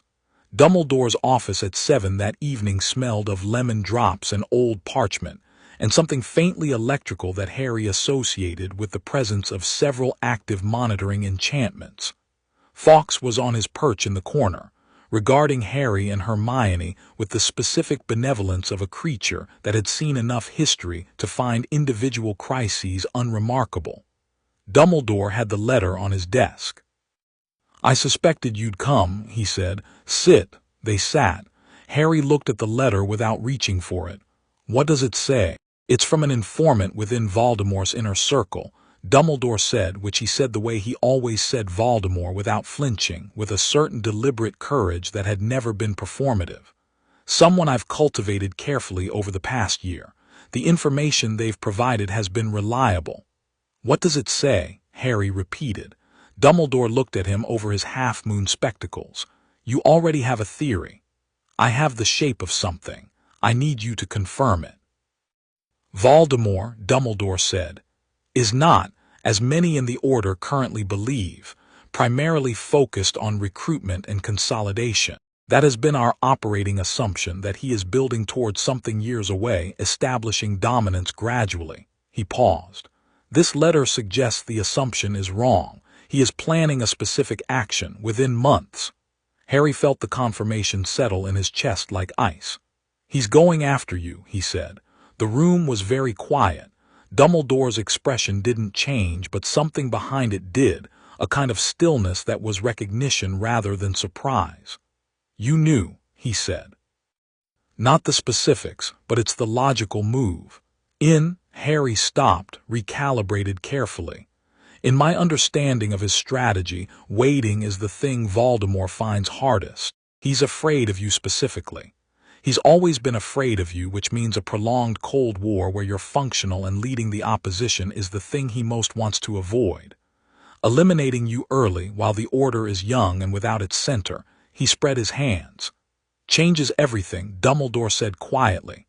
Everything, Harry confirmed. Hermione had been still through all of this, but now she leaned forward.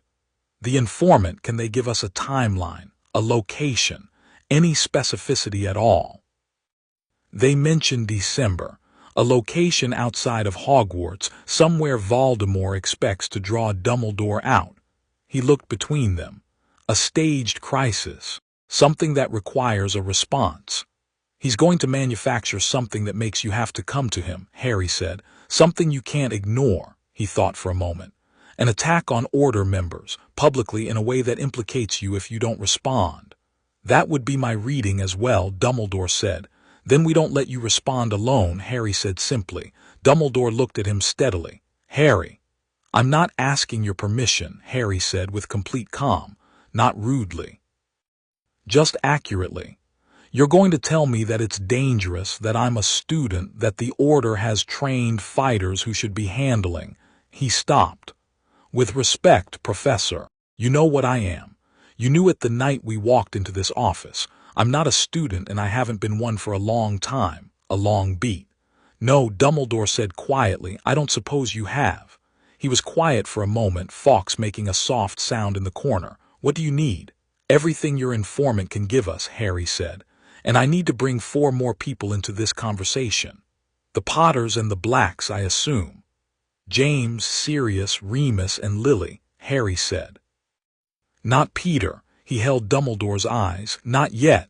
Dumbledore absorbed this. He didn't ask why. He was Dumbledore, and he filed information with the same patient comprehensiveness he applied to everything else.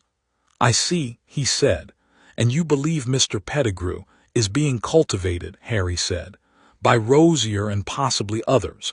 He hasn't committed to anything. I'm working on the underlying problem. He paused. But he can't know about this operation until I'm sure of him. And how will you know? Dumbledore asked, and it was a genuine question, not a test, but the inquiry of a man who wanted to understand the method. When he tells someone no, Harry said, when he has enough of a reason to, that's what I'm building. Dumbledore was quiet for a moment. Then he said, in the particular tone he used for things that mattered, "You are not what I expected." "What did you expect?"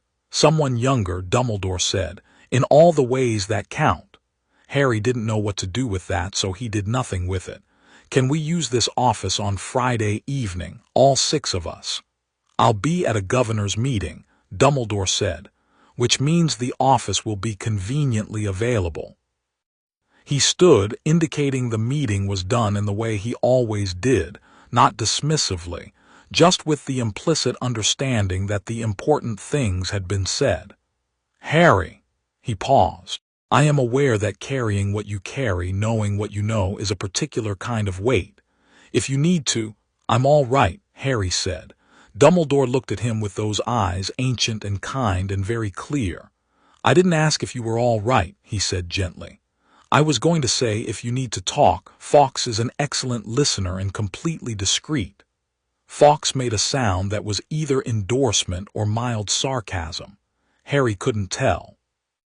"I'll keep that in mind," Harry said, and meant it more than he showed.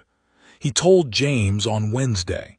Not everything, not the deep specifics of what came after, not the prophecy or Godric's Hollow or the years of running. But enough. He found James on the Quidditch pitch after the Gryffindor practice that Harry had watched from the stands with the particular bittersweet quality of seeing something for the first time that you'd only ever known secondhand. James was a genuinely exceptional flyer, precise and creative in the way he was creative in everything, with the kind of spatial intelligence that looked instinctive and was actually highly developed. After the rest of the team had gone in, Harry walked out onto the pitch. James landed, broom over shoulder, and saw Harry coming and waited. He could have gone in. He didn't. "I need to tell you some things," Harry said. "I've been waiting," James said. They sat on the lowest bench of the stands in the October wind, and Harry talked for 20 minutes without embellishment or performance, laying out the shape of things clearly. Who he and Hermione were, where they'd come from, what they knew about Voldemort's current movements, and what they intended to do about it.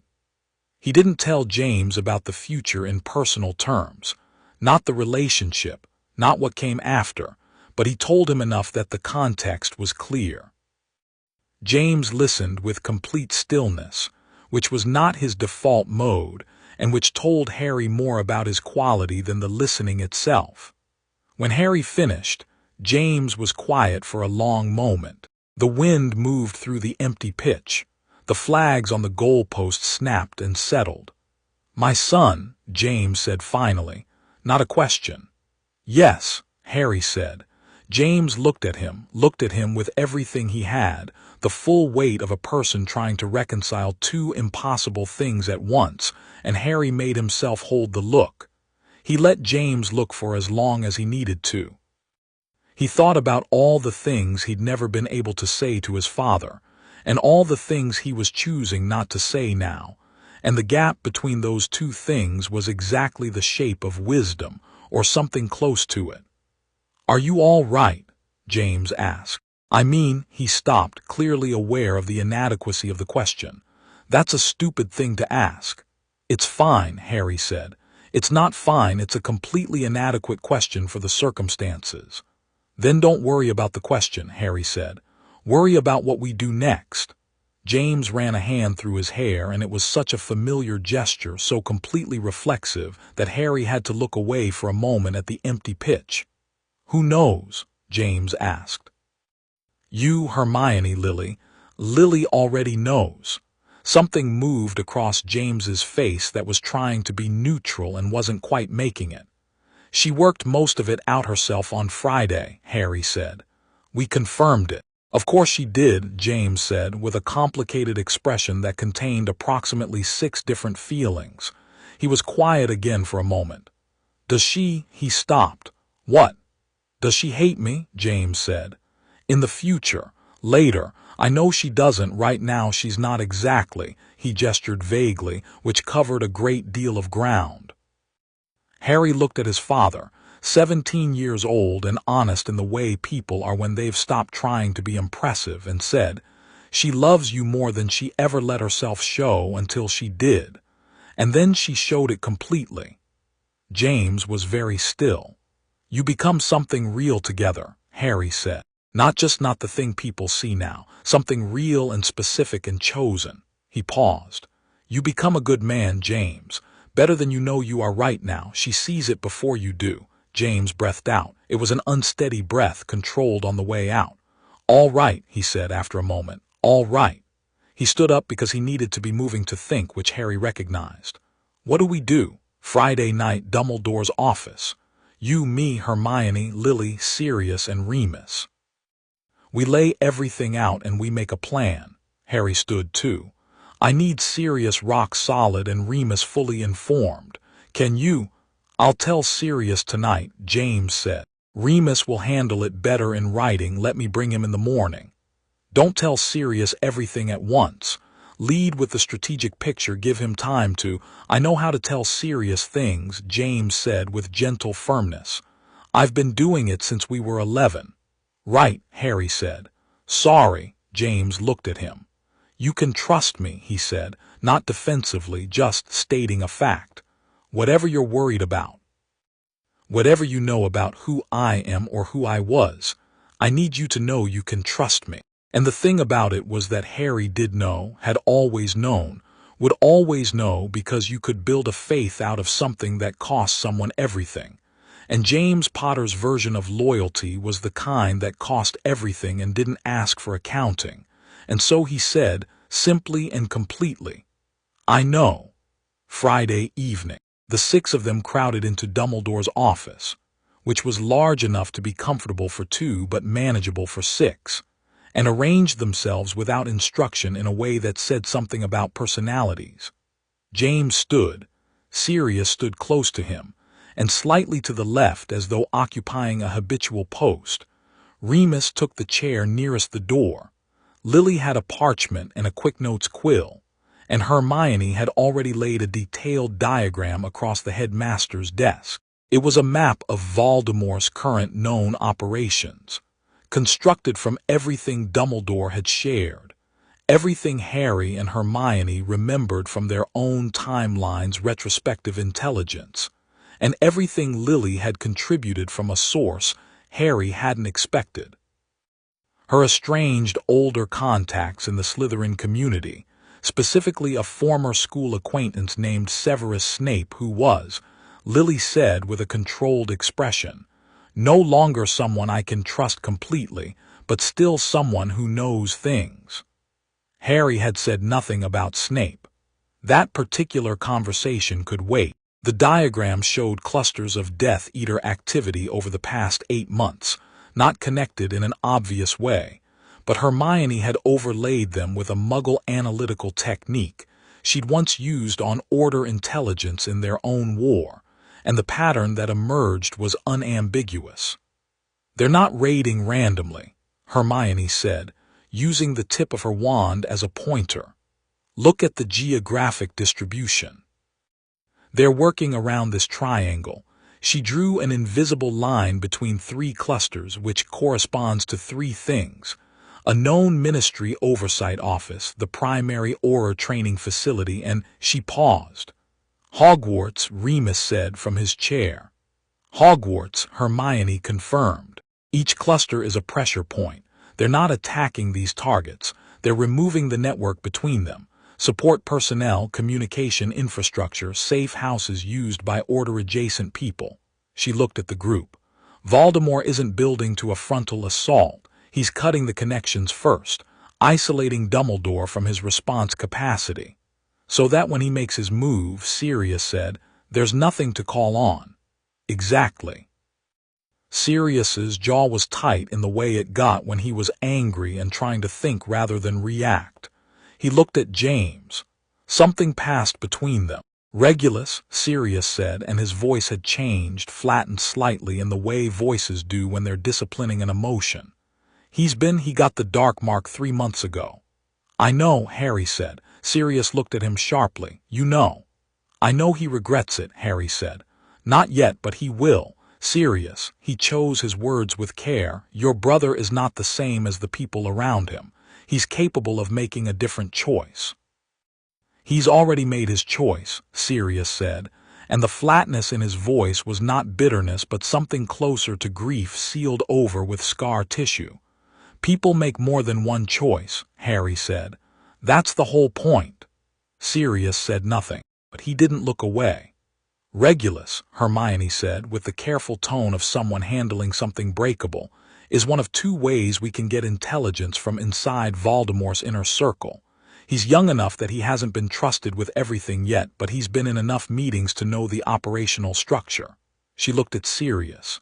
If there's any channel through which he'd... I don't know, Sirius said, honest rather than defensive. We haven't spoken properly in over a year. He thinks I'm a blood traitor, a beat. He's right. He thinks you hate him, James said quietly. I don't hate him, Sirius said, which was the most unguarded thing Harry had heard him say. He caught himself, looked away, looked back. It doesn't matter right now. It matters quite a lot, Harry said. Because if Voldemort succeeds in isolating Dumbledore and taking him off the board in December, we need someone on the inside who can give us advance warning of the next move. And Regulus, he paused carefully, cares more than he's letting himself show. We just need to give him something to care for. Sirius looked at Harry for a long, careful moment. What does that mean? It means, Harry said, that people don't break from movements like this because someone argues them out of it. They break when they see something that costs them personally, something that makes the abstract horror of what they're part of suddenly very real. He held Sirius's eyes. If Regulus sees the actual plan, not the rhetoric, not the glory, but what Voldemort is actually asking people to do and who it's actually going to hurt, there's a chance. Lily had been writing steadily throughout this exchange. She looked up now. The locket, she said. Everyone looked at her. Snape mentioned something last spring, she said carefully. A rumor inside the inner circle about a project, something Voldemort considers the core of his power. He called it a vessel, something he'd made and hidden. She looked at Harry. You know what that is? It wasn't entirely a question. Harry held her gaze for a moment. The knowledge of Horcruxes, what they were, how many there were, what they'd cost to find and destroy in another lifetime, was not something he was ready to put into this room tonight. There was such a thing as too much information too fast, and the Horcrux question was a problem for a later stage when they had more ground under their feet. I know what it is, he said, and I'll explain it, but not tonight. Tonight we need to nail down December. He trusts you, Remus said from his chair. He'd been quiet for most of the meeting, not uninvolved, Harry knew, but working in the way he always worked, which was to absorb everything first and speak second and mean every word when he did. With the information. He trusts you more than, he paused, considering his phrasing, more than the situation logically warrants. I want to know why. Harry looked at Remus Lupin at 17, the early lines that would deepen, the dark circles that were a permanent feature, the careful intelligence behind careful eyes, the quality of a person who'd been living with something enormous since childhood and had never let it make him smaller. Because I know what it means to be trusted by someone who could have chosen not to, Harry said. And I know what it does to a person, and I've needed it often enough to know exactly when to extend it. Remus was quiet. Then slowly he nodded, not with warmth exactly, but with the particular acceptance of someone who has weighed a thing fully and found it honest. "All right," he said. "December. What do we do?" Hermione uncapped her quill. "Voldemort needs a crisis large enough to draw Dumbledore out but controlled enough to stage a trap around. Which means he needs a populated target, somewhere that hurts enough to require a response but contained enough to set up a perimeter." "Hogsmeade," James said. The word dropped into the room and sat there. "That's what I'd choose," James said to the silence around it. "If I were trying to," he stopped, recalibrated, "if I were Voldemort." Hogsmeade is connected to Hogwarts emotionally. It's populated but manageable. It's a pressure point. He looked at Harry. "Is that?" "Yes," Harry said. "That's consistent with what we know. So we need to be in Hogsmeade," Sirius said, with the immediate forward energy that was his natural response to every problem. "Ahead of them, prepared." "We need to be more than that," Hermione said. "We need to let them think they've set the trap successfully, so that Dumbledore doesn't have to show up in a way that suggests he knew, because if Voldemort suspects the intelligence leak, your source inside goes cold and possibly worse." "So we play along," Lily said. "We play ahead," Hermione corrected. "We know the shape of the ambush before they spring it. We position ourselves so that when it starts, we're not responding to the attack, we're already inside it." "There are 6 of us," Remus said, "against Voldemort's full contingent of Death Eaters." "There are 6 of us here," Harry said.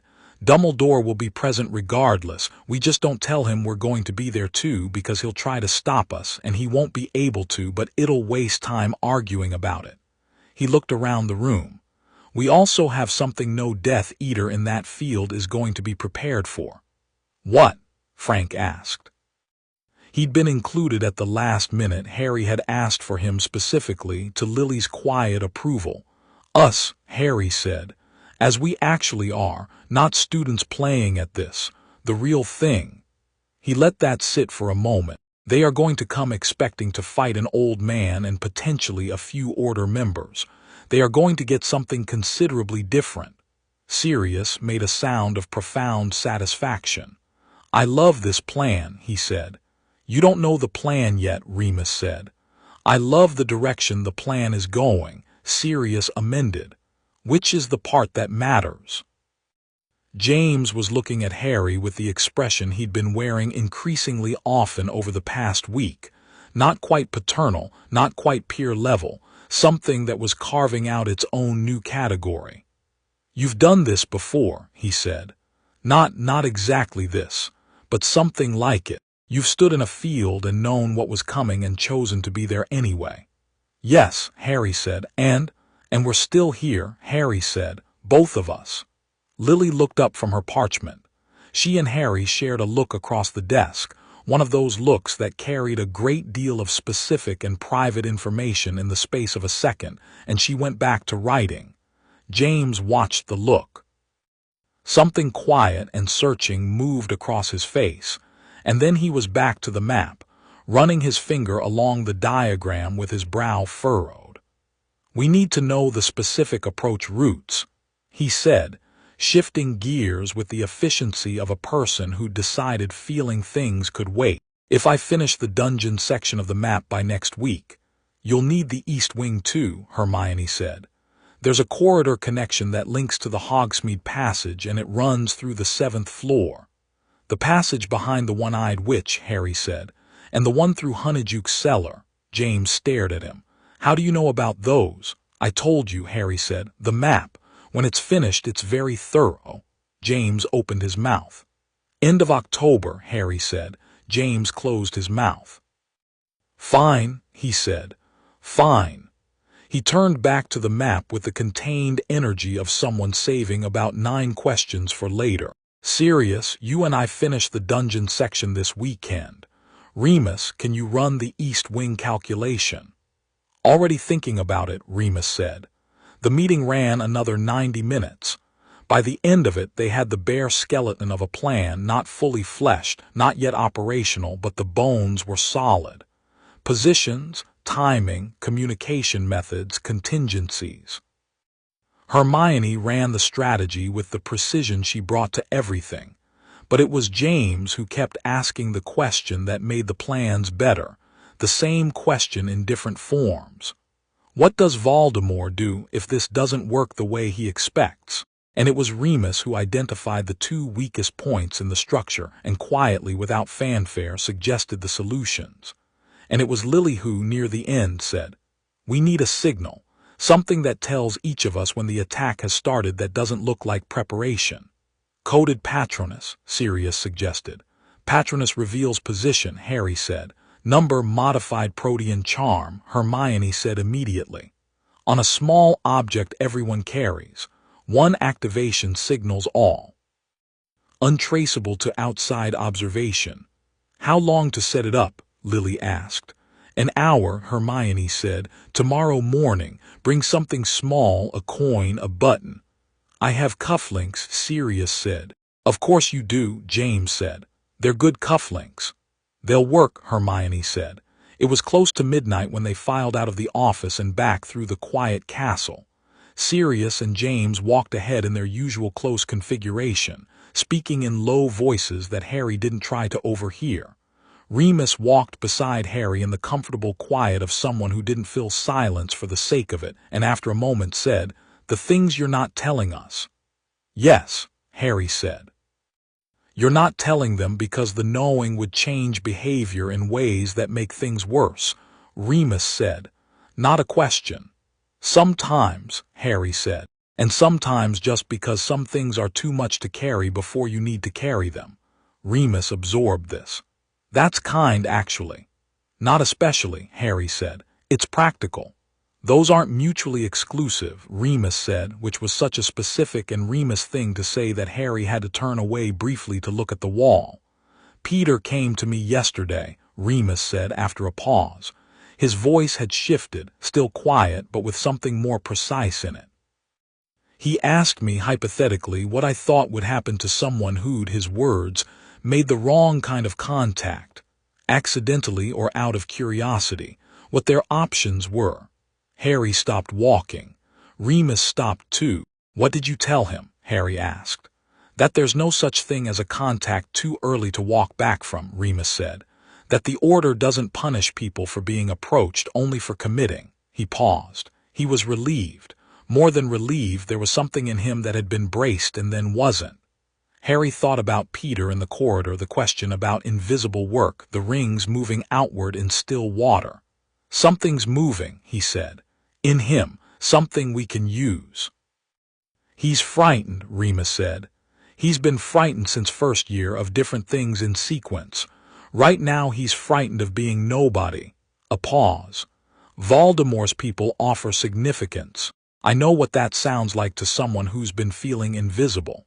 Harry looked at Remus. At 17, carrying a condition that had shaped him into someone more quietly perceptive than anyone who hadn't lived it could fully understand, and felt the old familiar grief and the old familiar gratitude for it in the same breath. "Stay close to him," Harry said. "Not watching him, with him. There's a difference and he'll know it." "I know the difference," Remus said. "I've been on both sides of it." They walked on. The castle settled around them with its particular nighttime sounds, the portraits murmuring, the stairs shifting, the distant sound of something that was probably a ghost having an argument with a tapestry. "Harry," Remus said, just before the portrait of the fat lady, "whatever happens in December, you should know that none of us are going to stand back from it because it's dangerous." "I know that," Harry said. "I mean specifically," Remus said, with the steady directness he reserved for things he'd thought about carefully, "that you don't have to protect us from it. We're not incidental to the plan. We're part of it." Harry looked at him, at the person who would one day be the best defense teacher Hogwarts ever had, who would love Harry in the specific quiet way of someone who didn't know how to claim what he deserved but gave it to everyone around him instead, and said, "I know. That's why I told you." Remus nodded once, satisfied, and pushed open the portrait hole. Harry didn't go up to the dormitory immediately. He sat in the empty common room, fire burning low, and took out the piece of parchment Dumbledore had given him, a copy of the informant's letter, translated and abstracted for operational use. He read it 3 times, not for new information, but for the thing underneath the information, which was the shape of Voldemort's thinking. There was something specific in the letter that Hermione had noted and he'd noted, and neither of them had raised in the meeting, because the meeting had enough in it already. A phrase, almost incidental. The master wishes to test a new asset before the primary action. Someone close to the blood traitors who has shown useful susceptibility. Someone close. Susceptibility. Harry folded the letter and stared at the fire. The Marauders were a closed group. 4 people who'd been each other's entire world since 11, a system that had its own gravity and its own internal logic. Voldemort's people wouldn't try to break the group from outside.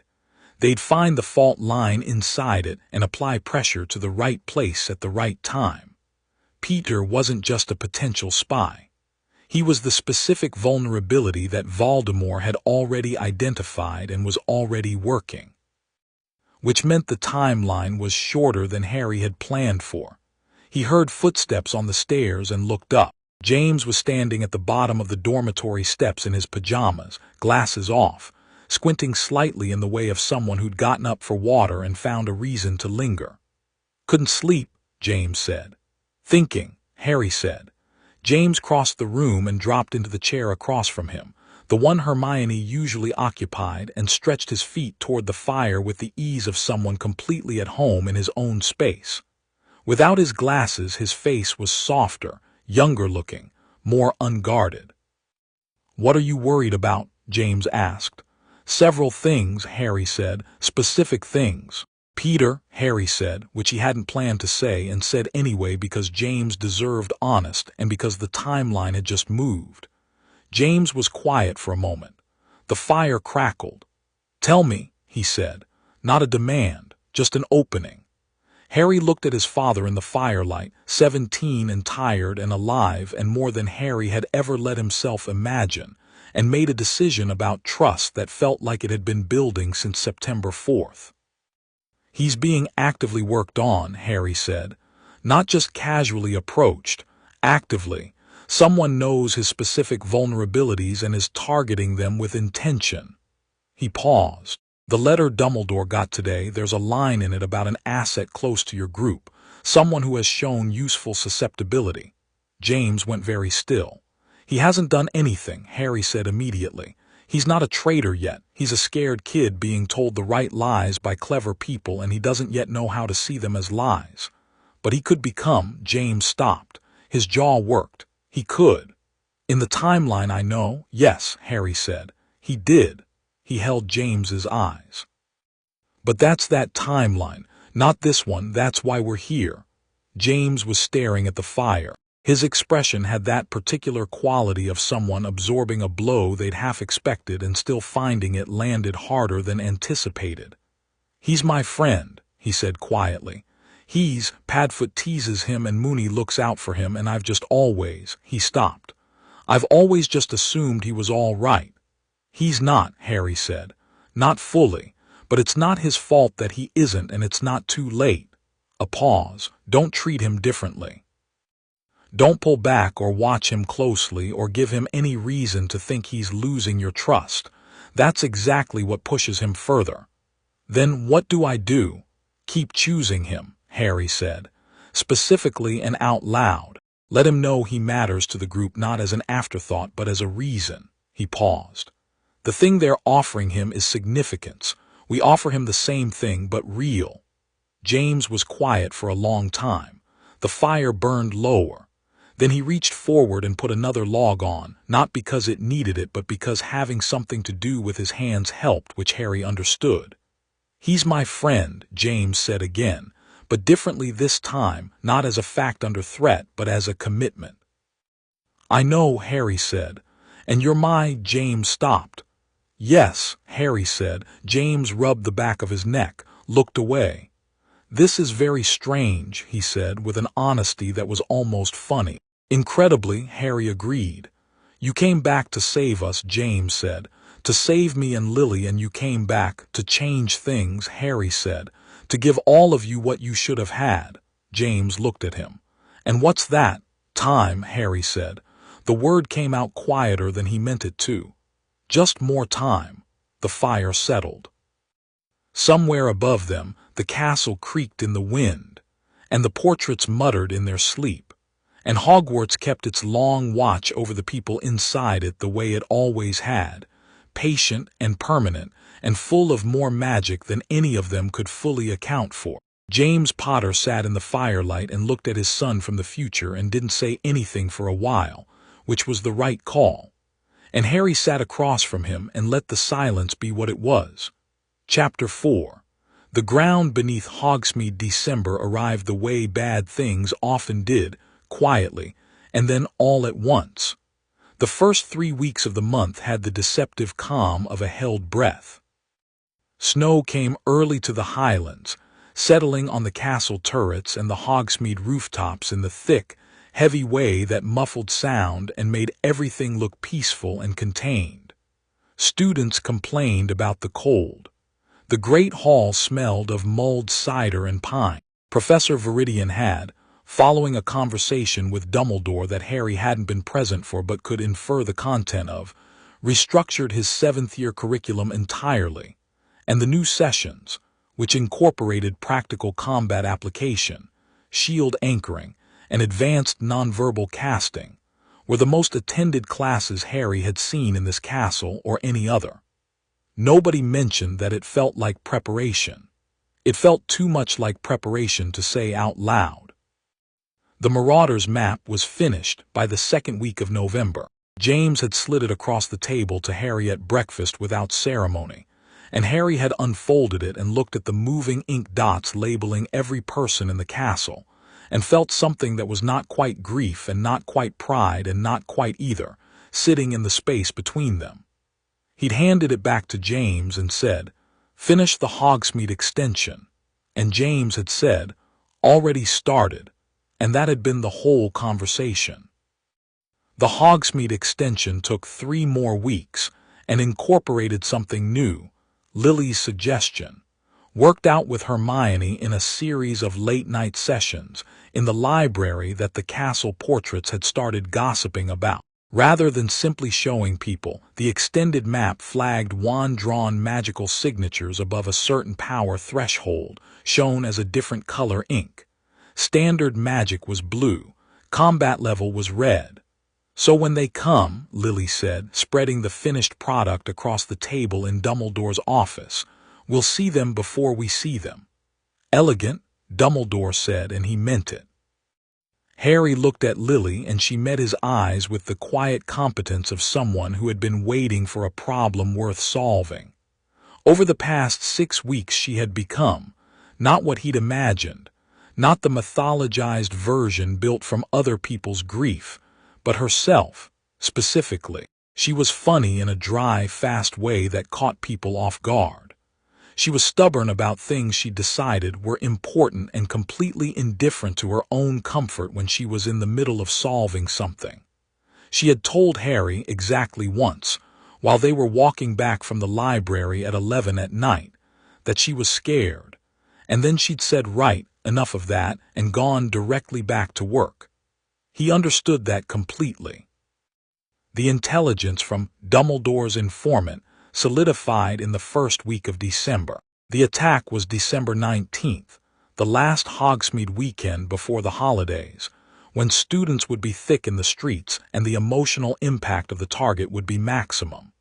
The Death Eater contingent would be significant. Rosier, Mulciber, Dolohov, and at least 6 others whose names Harry knew and whose capabilities he'd spent 3 weeks briefing the group on in hard, specific detail. And Voldemort himself. That was the piece that landed differently from everything else. In their planning sessions, Harry had said Voldemort will be present, and everyone had received it and processed it and continued planning.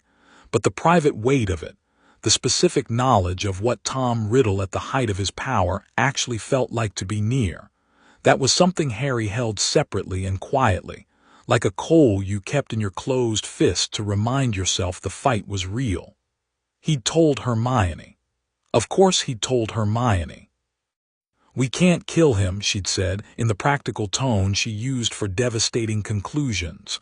"No," Harry said, "not here, not like this. The Horcruxes are still intact, all of them."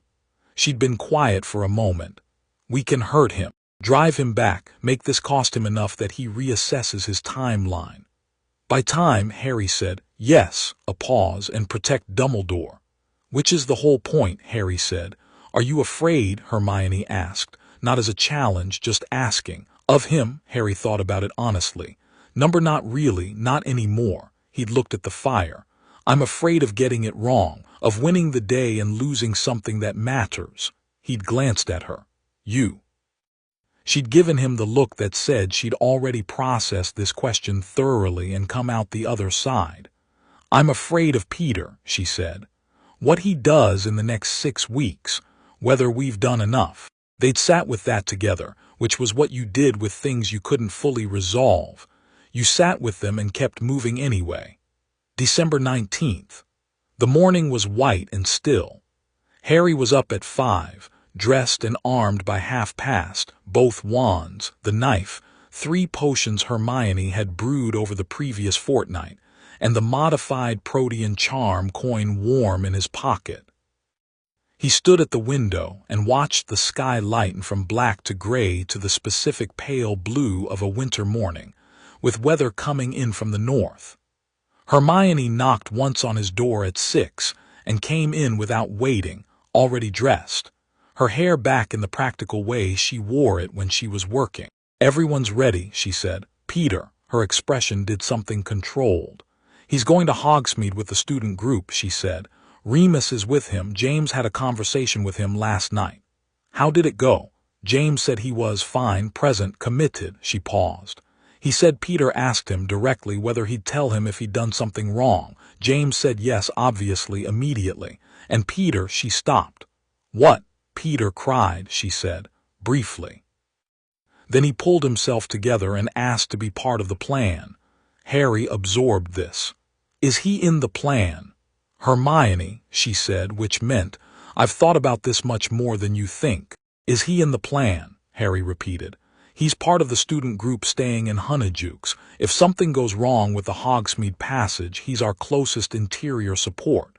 She held Harry's gaze. "He knows?" he asked. I said yes.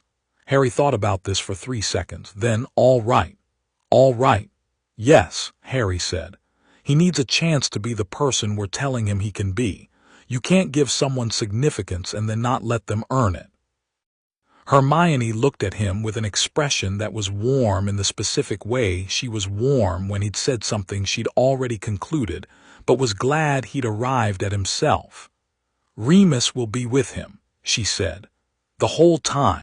"Good." Harry picked up his outer robe. "Let's go." They walked to Hogsmeade with the student group at 9, which was the normal time, which was the point. Nothing unusual, nothing that looked like a war party.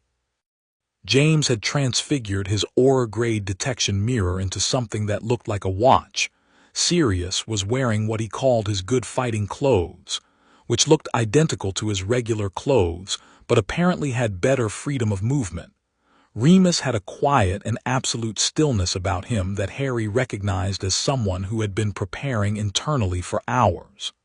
Lily walked beside Harry. They hadn't discussed it, and she hadn't asked, and Harry hadn't offered. She was simply there, which was exactly what he'd learned she always was, present and permanent in the way of someone who had decided where she was standing and didn't require further conversation about it. "Dolohov," she said quietly as they crossed the grounds toward the gate. "What about him? His primary technique in combat, does he favor the purple fire curse, or is that what we know from later?" Harry glanced at her. She'd been reading. Of course she'd been reading. "Later," he said. "Right now he's still developing it. He'll use primarily cutting curses and the cruciatus at range. He doesn't like close quarters. So we push him into close quarters," Lily said. "If you get a clean shot, you incapacitate him at distance and don't give him close quarters to dislike," Harry said. Don't play to his weaknesses if you can win from your strengths.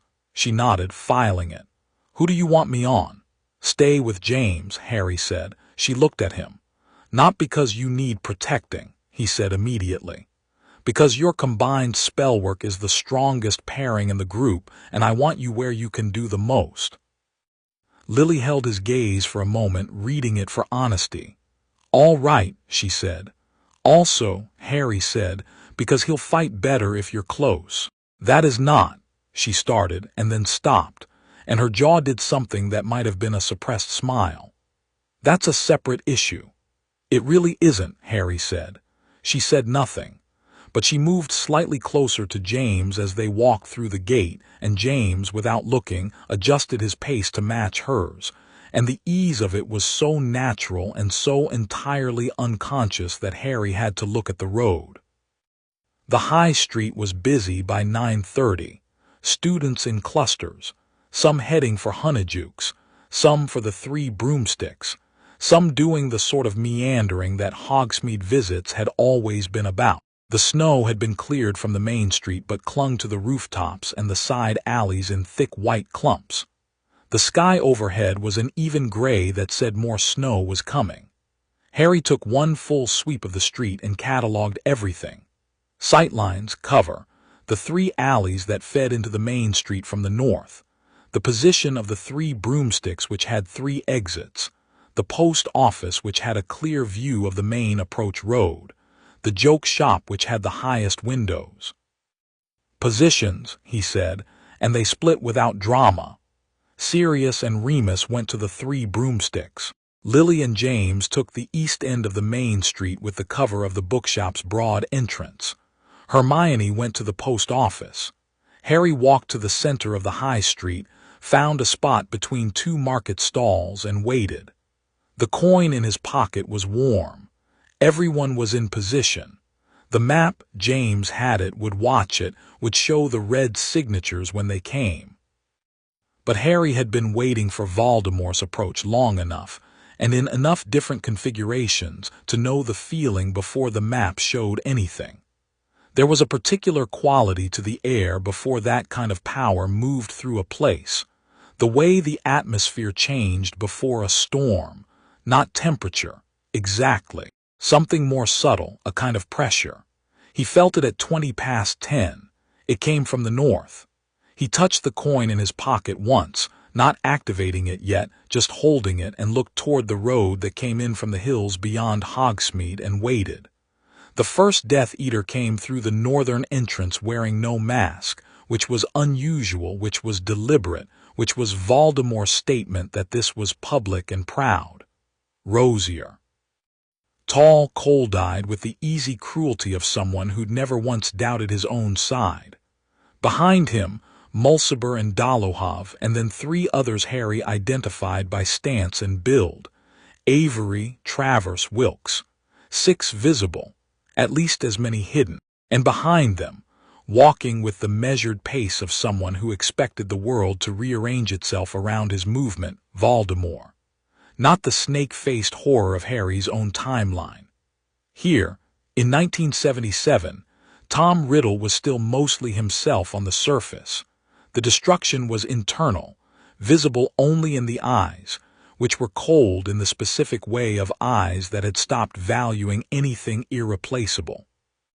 He was tall, dark-robed, moving with the deliberate presence of a man who had practiced the theater of power until it was indistinguishable from the thing itself.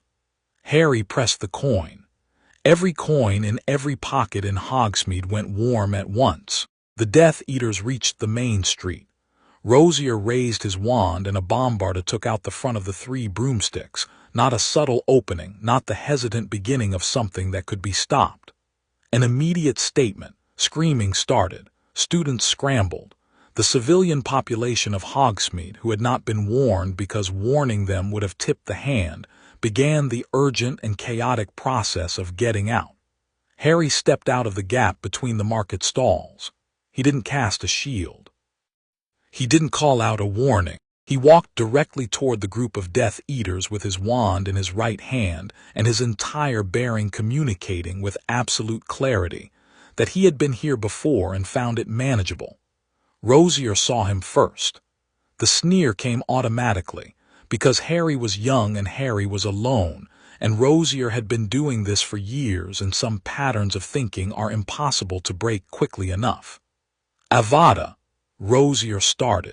Harry stepped sideways 3 inches, let the curse go past so close he felt the displacement of air, and hit Rosier with a combination he developed in his own war, reducto directly to the wand arm, depulso to the chest, and then a non-verbal petrificus totalis before Rosier finished falling. The whole sequence took under 2 seconds, and Rosier hit the snow in a rigid line and didn't move. Dead silence from the Death Eater line. The kind of silence that follows something unexpected. Dolohov recovered first, which tracked. He was the most experienced fighter in the group and the least dependent on shock. He came forward fast with 2 cutting curses in tight sequence, and Harry blocked both with a single angled shield that deflected them into a wall. And then the 3 broomsticks exploded back into life, as Sirius and Remus came out of the wreckage. Sirius in a real fight was genuinely different from Sirius in the practice room.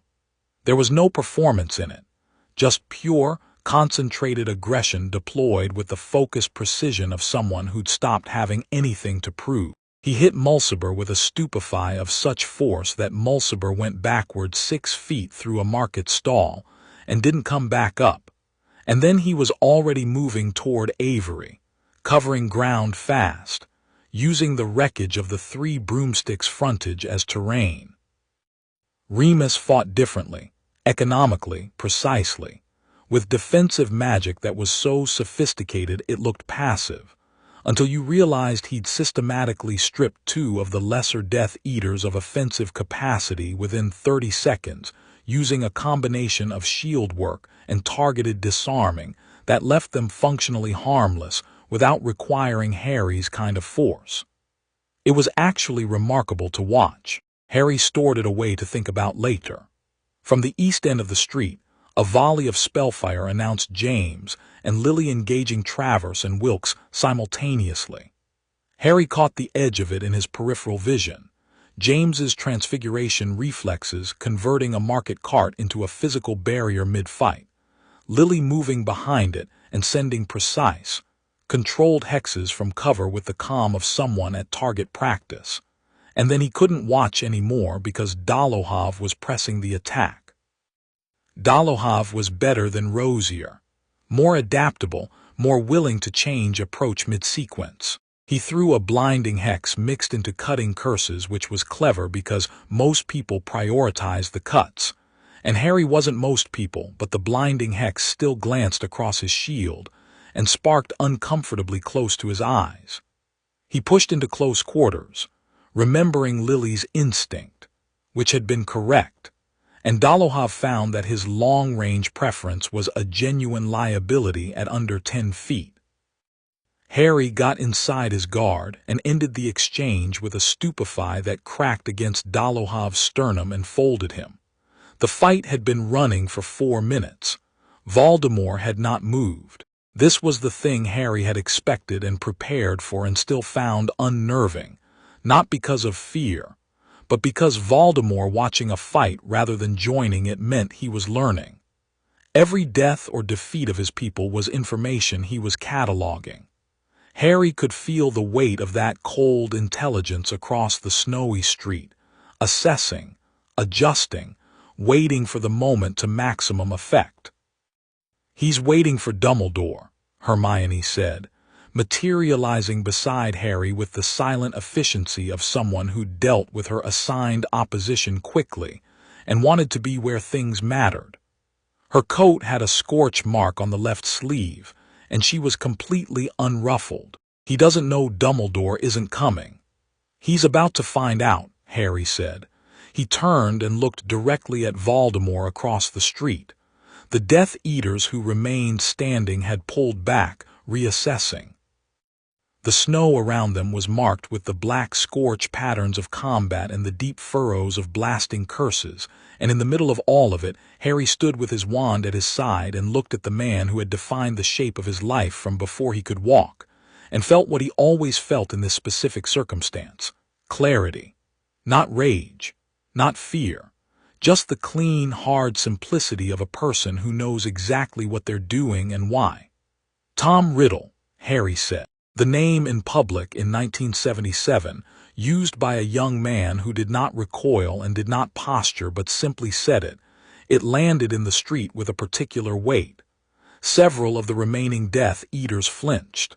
Voldemort's expression didn't change, but his eyes sharpened by a fraction. "You know my name," Voldemort said. His voice was what it always was, resonant, controlled, with the particular quality of a person who had trained every instrument of power they possessed to maximum effect. "I know quite a lot about you," Harry said. "None of it especially impressive." A beat. Behind Voldemort, two Death Eaters who'd remained in reserve moved forward. Harry hit them both without taking his eyes off Voldemort. One nonverbal stunner left, one nonverbal stunner right, both direct, both full power, both dropped. "You're skilled," Voldemort said with the academic observation of someone cataloging data. "Yes," Harry said. "You're not Dumbledore's man," Voldemort said. "Dumbledore is not here." "No," Harry said. "He's not. This is mine." He could feel Hermione to his right, unwavering. From down the street, James and Lily had neutralized their opponents and were moving up. Sirius had Avery down and was positioning. Remus was providing a flanking line so clean it was almost invisible. Voldemort looked at Harry, looked at him with the full, concentrated attention of a mind that was genuinely exceptional by any measure, and Harry looked back. And what passed between them in that moment was the recognition of two people who had been moving toward each other across a very long distance and had finally arrived. "Who are you?" Voldemort asked. "The answer to that question," Harry said, "would probably ruin your evening more than anything else I could do to you." He attacked. Not with anything subtle. He opened with the most powerful Expelliarmus of his life. Not because it was clever, but because in the hands of someone who'd made it an art form it wasn't a disarming charm. It was a force, a directed physical impact that channeled every ounce of magical power behind it. And the version that came out of Harry's wand lit up the entire street crimson and hit Voldemort's shield like a battering ram. Voldemort absorbed it. His shield cracked, actually cracked, which Harry saw from the ripple, and which he suspected had not happened to Voldemort's shields in some time, and he took a half-step backward in the snow. Then they were exchanging in earnest, and it was nothing like the practice sessions in the Charms classroom, and everything like the war Harry had lived through, fast and vicious, and completely without ceremony. Spells coming and going too quickly for the watching members of either side to track with any clarity. Harry fought the way he'd been shaped to fight, which was relentlessly and without any hesitation about force. But he also fought smart. He was pushing Voldemort back, physically, step by step, steering him away from the side of the street where the last few civilians were scrambling for cover, keeping himself between Voldemort and the rest of his people. Voldemort was powerful in a way that even Harry's previous encounters hadn't fully captured. At this point in his life, before the Horcruxes had fractured him, before death had passed through him and left its fingerprints, he was something closer to what he'd been born as. Tom Riddle's extraordinary natural ability welded to decades of dark cultivation, and the result was a combatant who adapted faster than almost anyone Harry had ever fought. Almost anyone. He caught Hermione entering the exchange in his peripheral vision, and felt the shift immediately, three-way pressure from a second angle, Hermione's defensive magic locking off retreat options on Voldemort's right, forcing him to fight the frontal exchange rather than withdraw and regroup. It was the tactical move they'd discussed, and she executed it with total precision, and Harry felt it change the geometry of the fight in real time. A curse Harry half recognized clipped his left shoulder. He felt it, bright, hard pain that his body cataloged, and his mind set aside and didn't break stride. Protego Maxima. Hermione's shield went up between Harry and a second follow-up curse, buying him the half-second he needed to close distance. He got inside Voldemort's guard. It was not comfortable.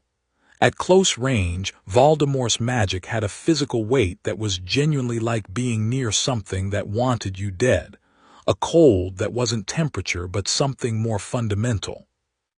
Harry felt it the way he'd felt it at 15 in a graveyard and again, at 17 in the Great Hall, and dismissed it the way he'd learned to dismiss it. He hit Voldemort with everything he had at close range, depulso that sent him 6 feet backward, followed through immediately, impedimenta to slow the recovery, and then a sustained disarming attempt that Voldemort's shields held against but barely, visibly, with effort. Voldemort was breathing harder. His robes were scorched at the hem. His expression had moved from cold assessment to something more present and focused, which was actually more dangerous, but also told Harry what he needed to know. He wasn't winning this, but he was costing Voldemort something real. From the far end of the street came a sound that made everyone pause, a deep concussive boom that had no magical source, followed by a brilliant white light that bleached the snowy scene momentarily to total monochrome. Dumbledore had arrived. Not from the approach road from above, descending over the rooftops with the silver-blue fire of an apparition that had bypassed whatever ward Voldemort's people had attempted to lay, and landing in the middle of the high street with the complete and utter authority of someone who had spent 70 years being the most powerful wizard alive. The Death Eaters who were still conscious and functional immediately recalculated. Some ran. 2 stayed, committed, or frightened of retreat. Harry couldn't tell. Voldemort looked at Dumbledore. Then he looked at Harry. Something moved in Voldemort's expression that Harry had never seen before on that face in any timeline. Not fear exactly, and not respect, but the particular quality of a person encountering something that has not been accounted for and intends to account for it. His eyes moved between Harry and Dumbledore, and whatever calculation he was running, he ran it quickly. Another time, Voldemort said, which was not retreat, it was a statement, a future tense that intended itself as a promise. He disapparated. The remaining Death Eaters followed or were taken. Sirius and James moved fast on the one still standing, and Hermione had the last one bound before they'd finished running. The silence afterward had a particular quality, the specific silence of a place that has just been loud with violence and gone suddenly still. The snow had started again while they were fighting, soft and indifferent, already beginning to cover the scorch marks on the cobblestones. Harry stood in the middle of the high street and breathed. His shoulder was burning properly now, that the adrenaline was managing itself towards something normal. He reached up and pressed the back of his hand against it, assessing, concluding it was manageable. "You're hit," Lily said, appearing beside him. "I know," Harry said. "It's fine.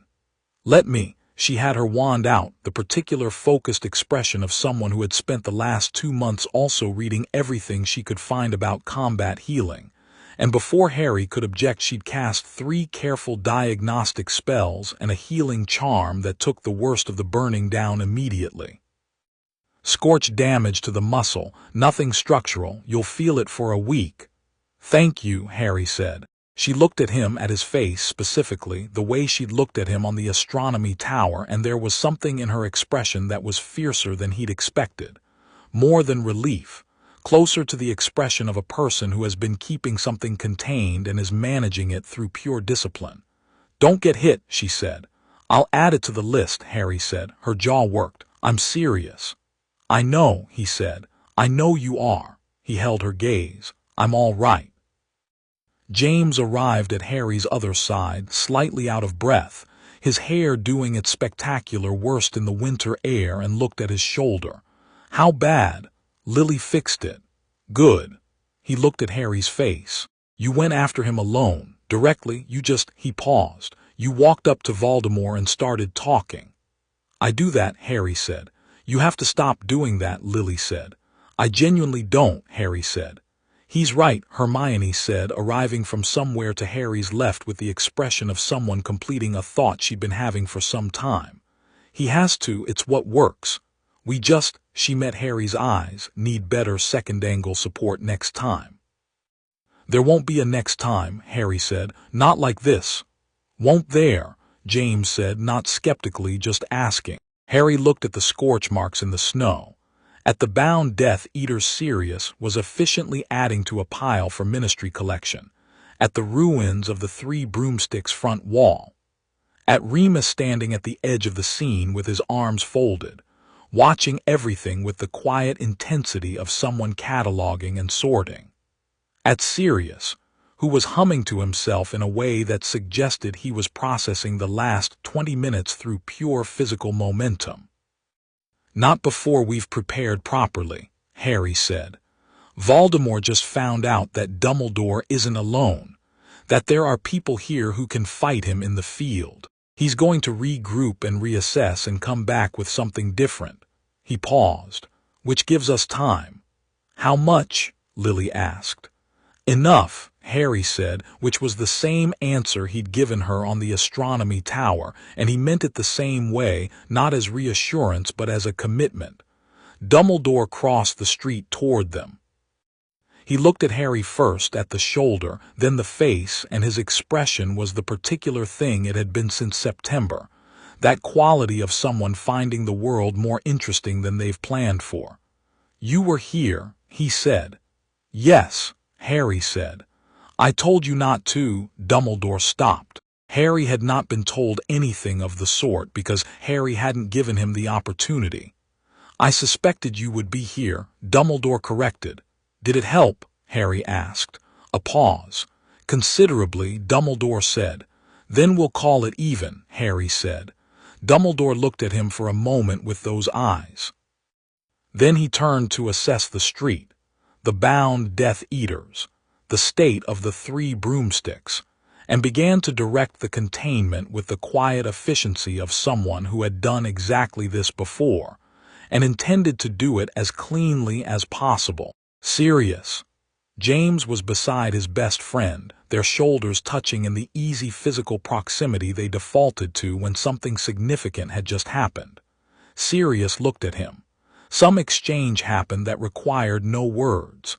Sirius's jaw was tighter than usual, and Harry understood why. Among the bound Death Eaters at the end of the street, dark-robed and still, was Regulus Black. He hadn't fought. Harry had seen it during the exchange. Regulus had been positioned at the perimeter, wand up, not casting. Whether it was hesitation or something more deliberate Harry didn't know, but the result was that he was bound rather than stunned, conscious rather than out cold. Regulus was looking at Sirius. Sirius was looking at Regulus. The space between them was about 15 feet, and it contained approximately the entire history of what it meant to love someone who had gone somewhere you couldn't follow. I should, Sirius said. Yes, James said.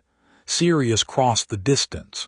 He crouched down in front of his brother, not towering over him, not from a position of victory, and looked at him at eye level. Whatever he said it quietly.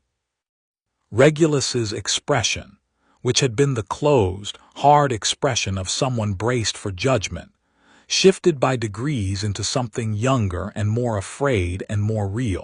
Harry watched from across the street and kept watching and felt the importance of this moment in his bones, because this was the thing that wasn't in any plan, this was the thing underneath all the plans, the thing that made plans worth anything.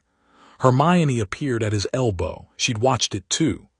Regulus didn't cast, she said. I know. Not once, even when he had clear lines.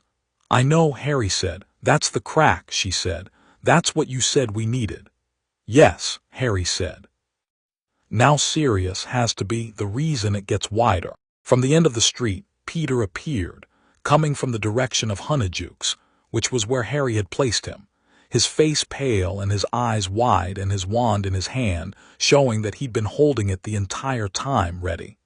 He looked at the scene and at James, and James walked over and put a hand on his shoulder, and said something that made Peter close his eyes briefly and breathe. Remus arrived at Peter's other side without fanfare. Harry turned away from the scene and looked at Hermione. "The Horcruxes," he said, because they were past the point where it could wait. She nodded. She'd been waiting for this.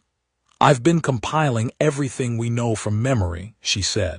"The locket, the cup, the diary, the ring, the diadem, Nagini," and she paused.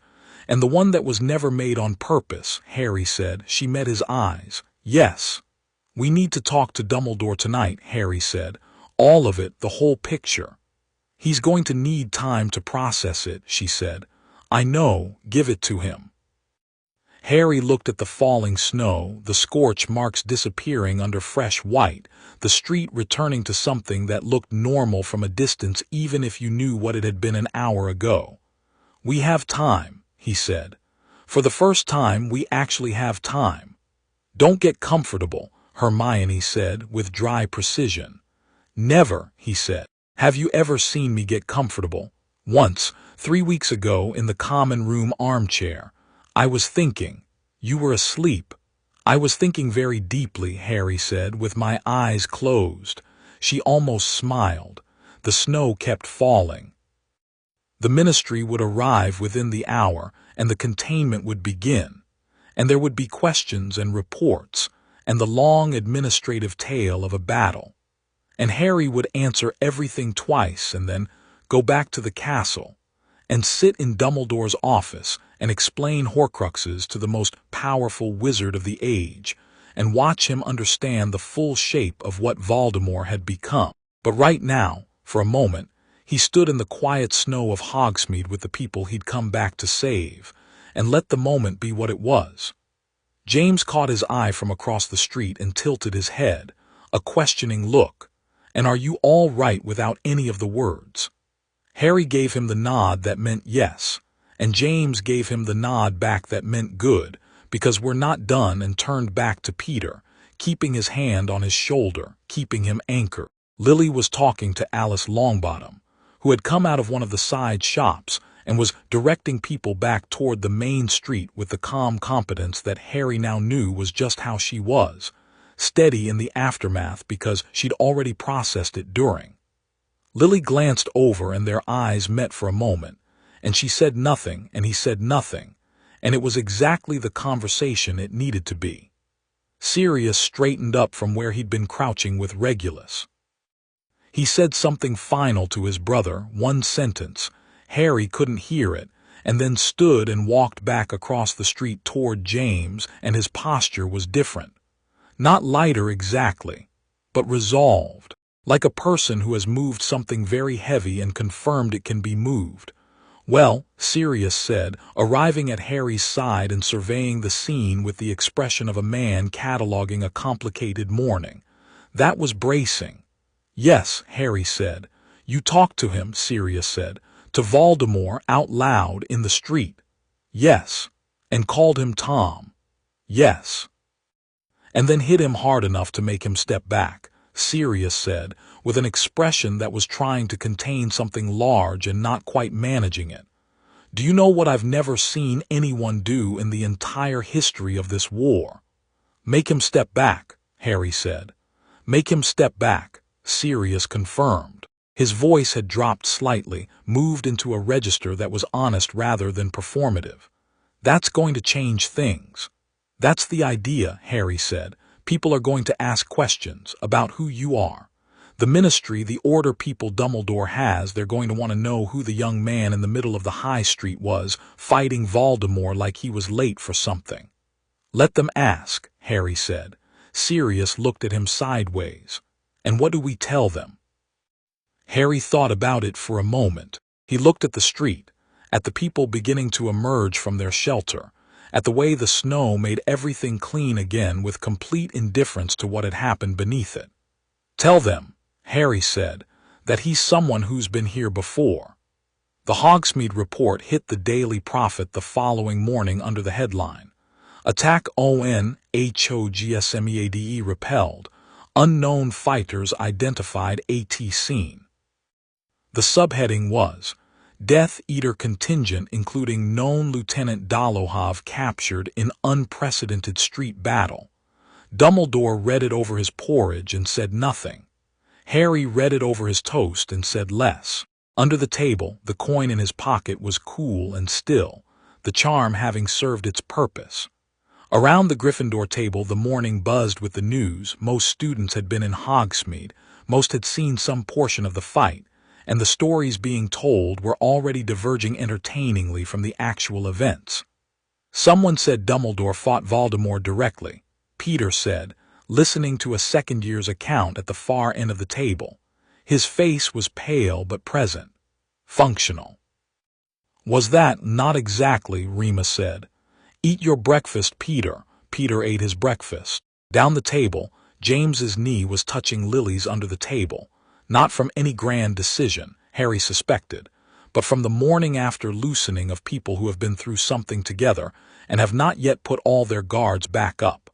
Lily hadn't moved away. James hadn't noticed he'd done it. They were both reading the newspaper with the synchronized attention of people whose rhythms had been quietly aligning for weeks without announcement. Harry caught Hermione's eye. She looked at the newspaper she was reading. "Don't make a thing of it," her expression said. He looked at the ceiling. "I'm not making a thing of it. You're making a thing of it internally, and I can tell." He drank his tea. She turned a page. From the staff table, Dumbledore caught Harry's eye across the Great Hall. He gave a small nod, not approval exactly, more like acknowledgement, the recognition between two people who have moved a very large thing together and are both aware the work is not finished. Harry nodded back. No, he thought, not finished, not even close, but something has changed. He was right about that. In a dungeon beneath a safe house in an undisclosed location, Voldemort was remaking his plans around information he hadn't had 24 hours ago.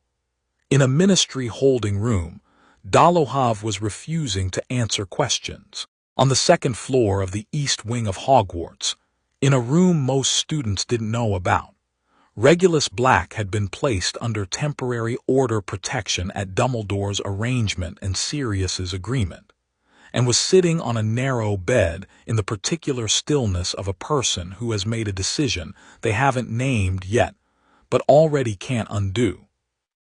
And in Dumbledore's office, on the headmaster's desk, was 14 pages of parchment in Hermione's handwriting outlining the existence, nature, and current known locations of 6 Horcruxes, with a 7th annotated with a question mark and a note that read, "Discuss with H directly, context required."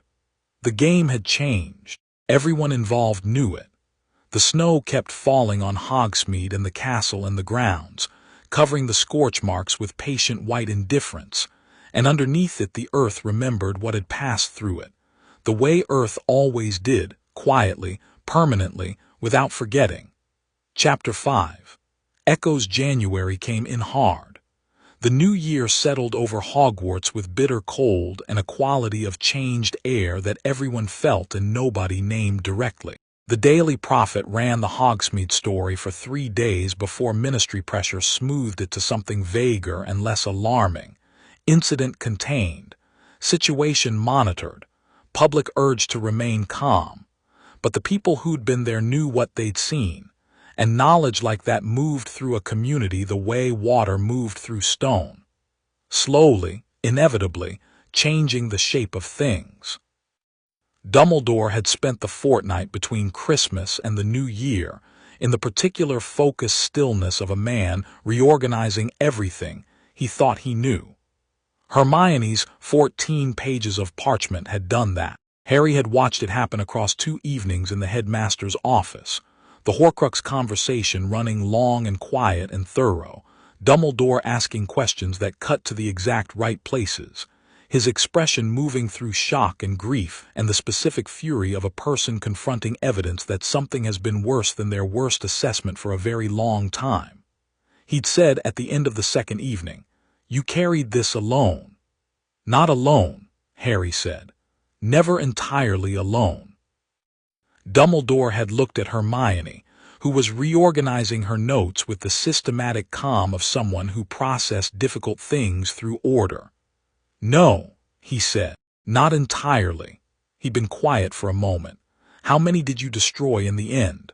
All of them, Harry said. Eventually. The cost, Harry had held his gaze.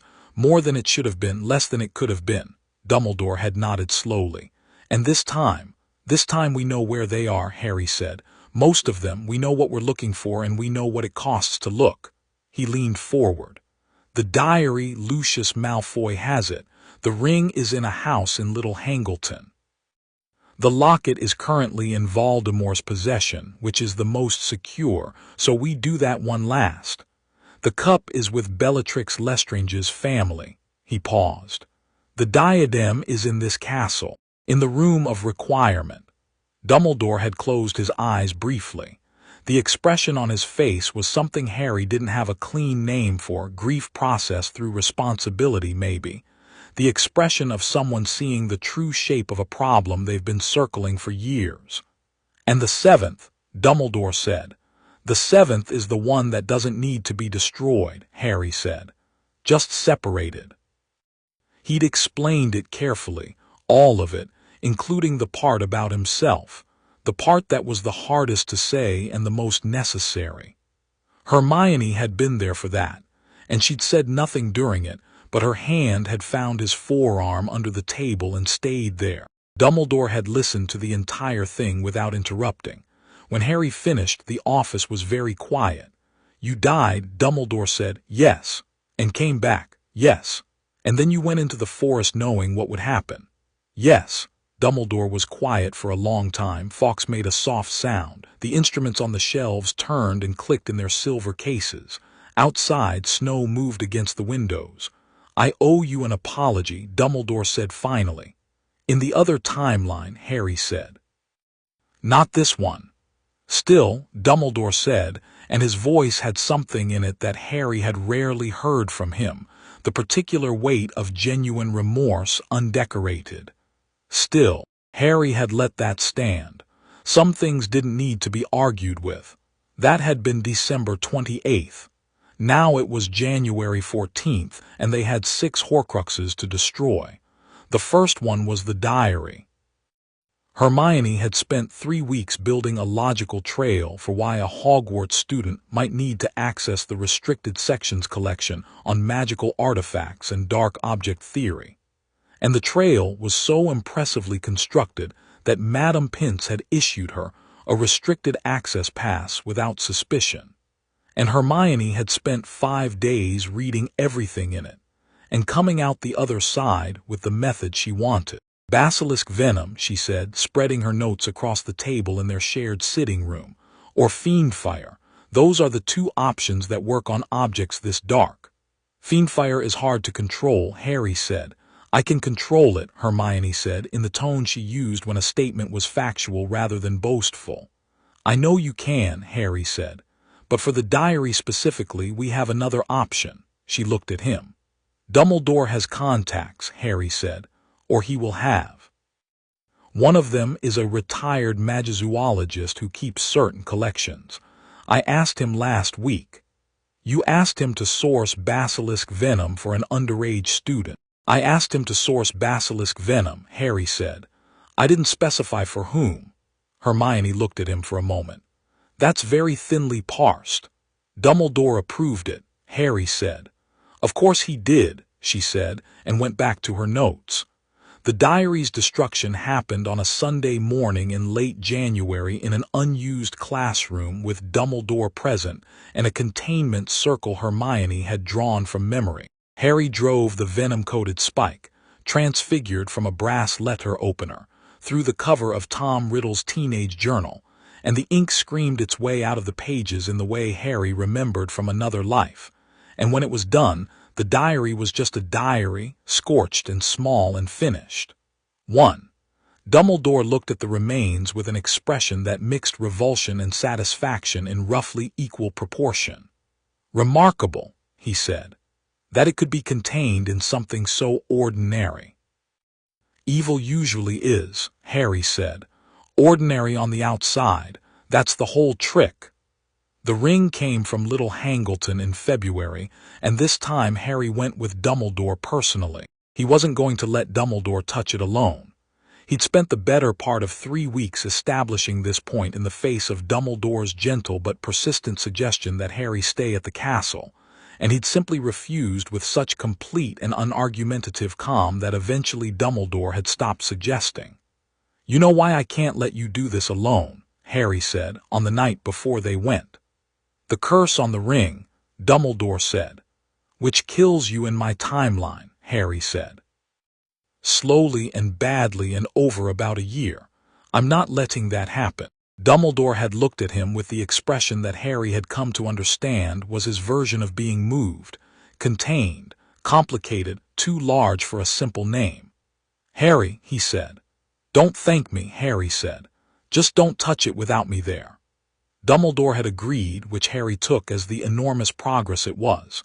The gaunt shack was exactly as Harry remembered it, derelict and cold and soaked through with dark magic old enough to have its own texture in the air.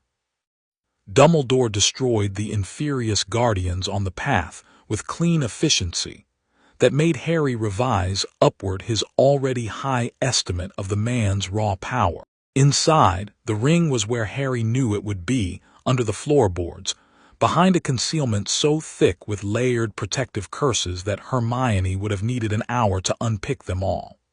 Harry walked in and destroyed the concealment in 4 precise, sequential spells, and the ring sat there in the exposed cavity, blackened and cursed, and containing a fragment of a soul that had no right to exist. Dumbledore reached for it. "Finite," Harry said sharply, and his nullification charm hit the ring's curse trigger a half-second before Dumbledore's fingers made contact. Silence. Dumbledore slowly straightened. He looked at his hand. He looked at the ring. He looked at Harry. "That was fast," he said. "I've been practicing," Harry said. Specifically for this moment." Another of those expressions. "I see," Dumbledore said quietly. "The venom," Harry said, and held out the case Hermione had prepared.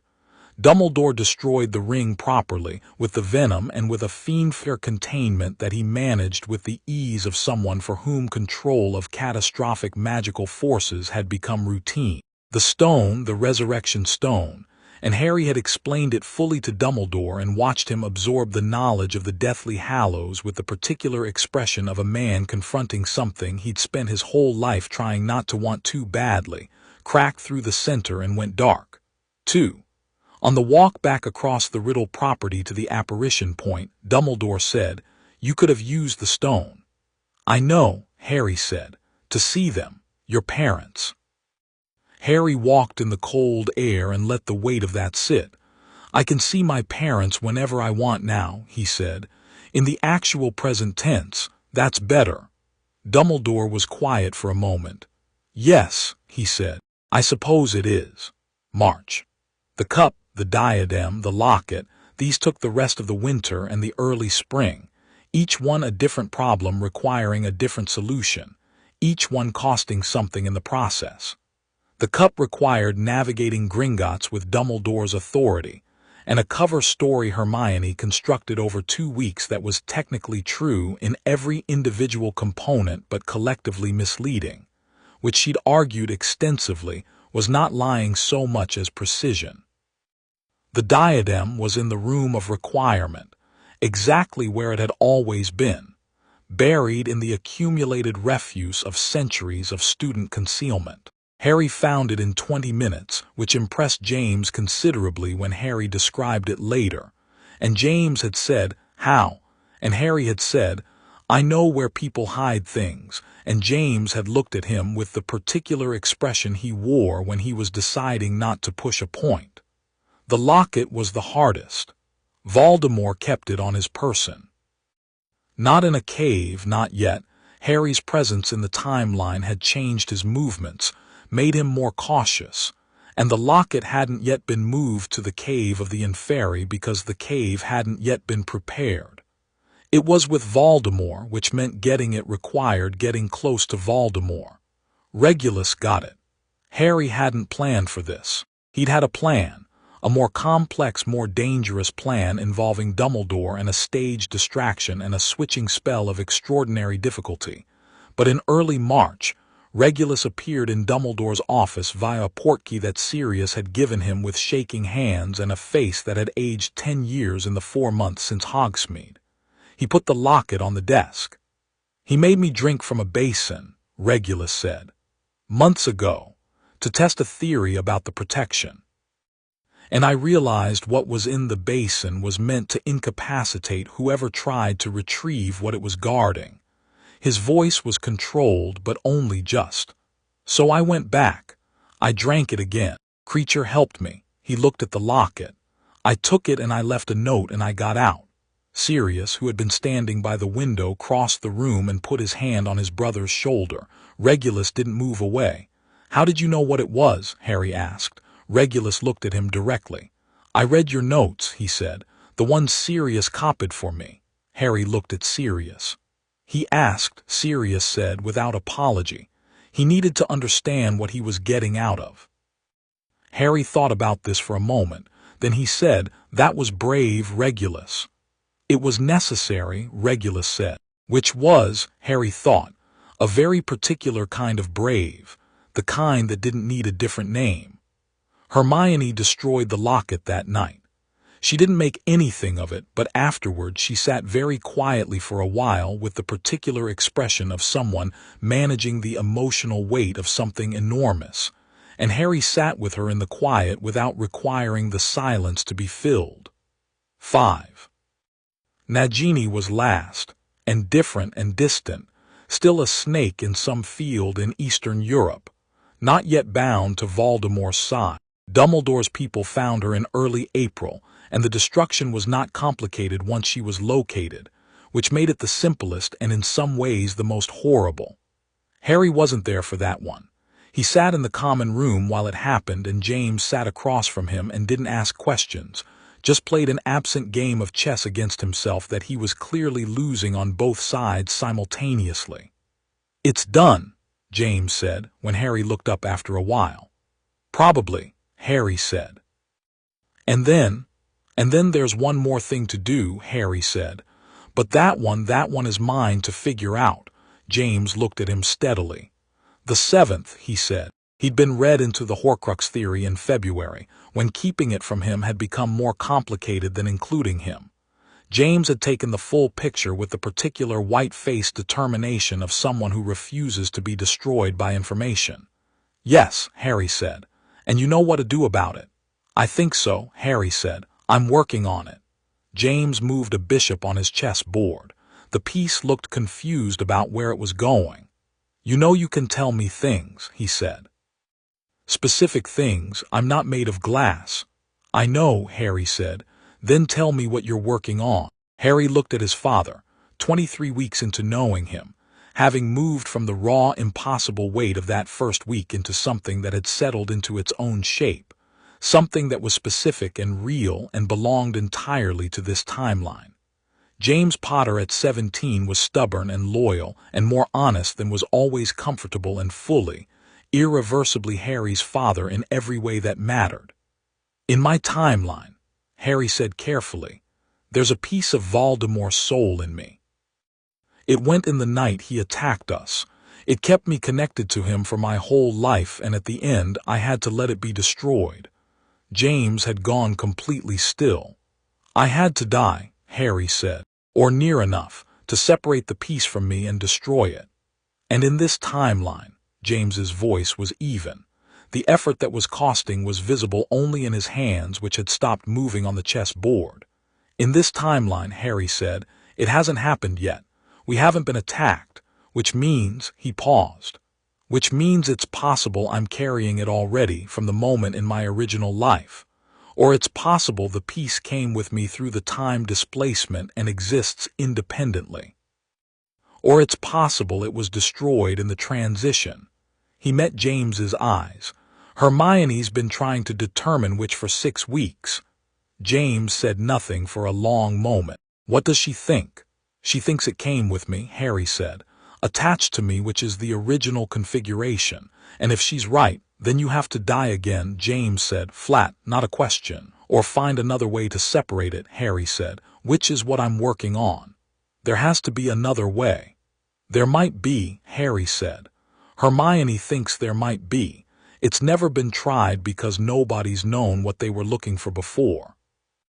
And if there isn't another way, James said very quietly. If there's no other, then I do what I did before, Harry said. I go in and I come back. I've done it. I know how it works. James was looking at the chess board, his jaw set with the expression Harry now recognized as the way James Potter looked when he was fighting something he knew he couldn't win through force. You are 17 years old, he said. In the technical, documented sense, Harry said. Harry. The name came out differently than James had ever said it before, raw, unguarded, with no performance in it at all. He looked up. You are my son. Yes, Harry said. Then I am not. James stopped. Something moved through his expression that was complicated and large and entirely parental, and he let it move through rather than stopping it. I'm not going to pretend I'm all right with this. You don't have to be all right with it, Harry said. You just have to trust me. I do trust you, James said immediately. That's not the... He stopped again, ran a hand through his hair in the gesture Harry had stopped finding startling and now found simply familiar. Tell Hermione to work faster, he said finally. I'll pass it along, Harry said. Tell her I said it was urgent. She knows it's urgent. Tell her I said it was very urgent. James. I'm helping, James said. Harry looked at him for a moment, at the frustrated love on his father's face doing battle with his inability to solve this particular problem with Quidditch skills or transfiguration or the charm that had gotten him out of most things since he was 11 years old. You are helping, Harry said quietly. You've been helping since September. James looked away. Back. His expression had rearranged itself into something that was trying to be steady and was about 60% succeeding. Right, he said. Right, fine. He moved a knight on the chess board. What do you need from me right now, specifically? Keep doing what you're doing with Peter, Harry said. James nodded. Peter had pulled back from Rosier's contacts in January, not cleanly, not completely, but consistently. Each time a meeting was suggested, James had been there with an alternative that was more appealing, more real, more anchored in the actual fabric of Peter's life. It was slow and unglamorous work, and James did it without acknowledgement or credit, which was the most honest version of loyalty Harry had ever seen. He's better, James said. He's not, I can see it. He's making different choices. Yes, Harry said, because of what you said to him, James said, about being visible. Because of what you show him, Harry said, every day that he matters. He paused. I planted a seed. You're the soil. James stared at him. That's either very profound or very agricultural. Take it how you like, Harry said. James moved another chess piece. The game was still going very badly for both sides.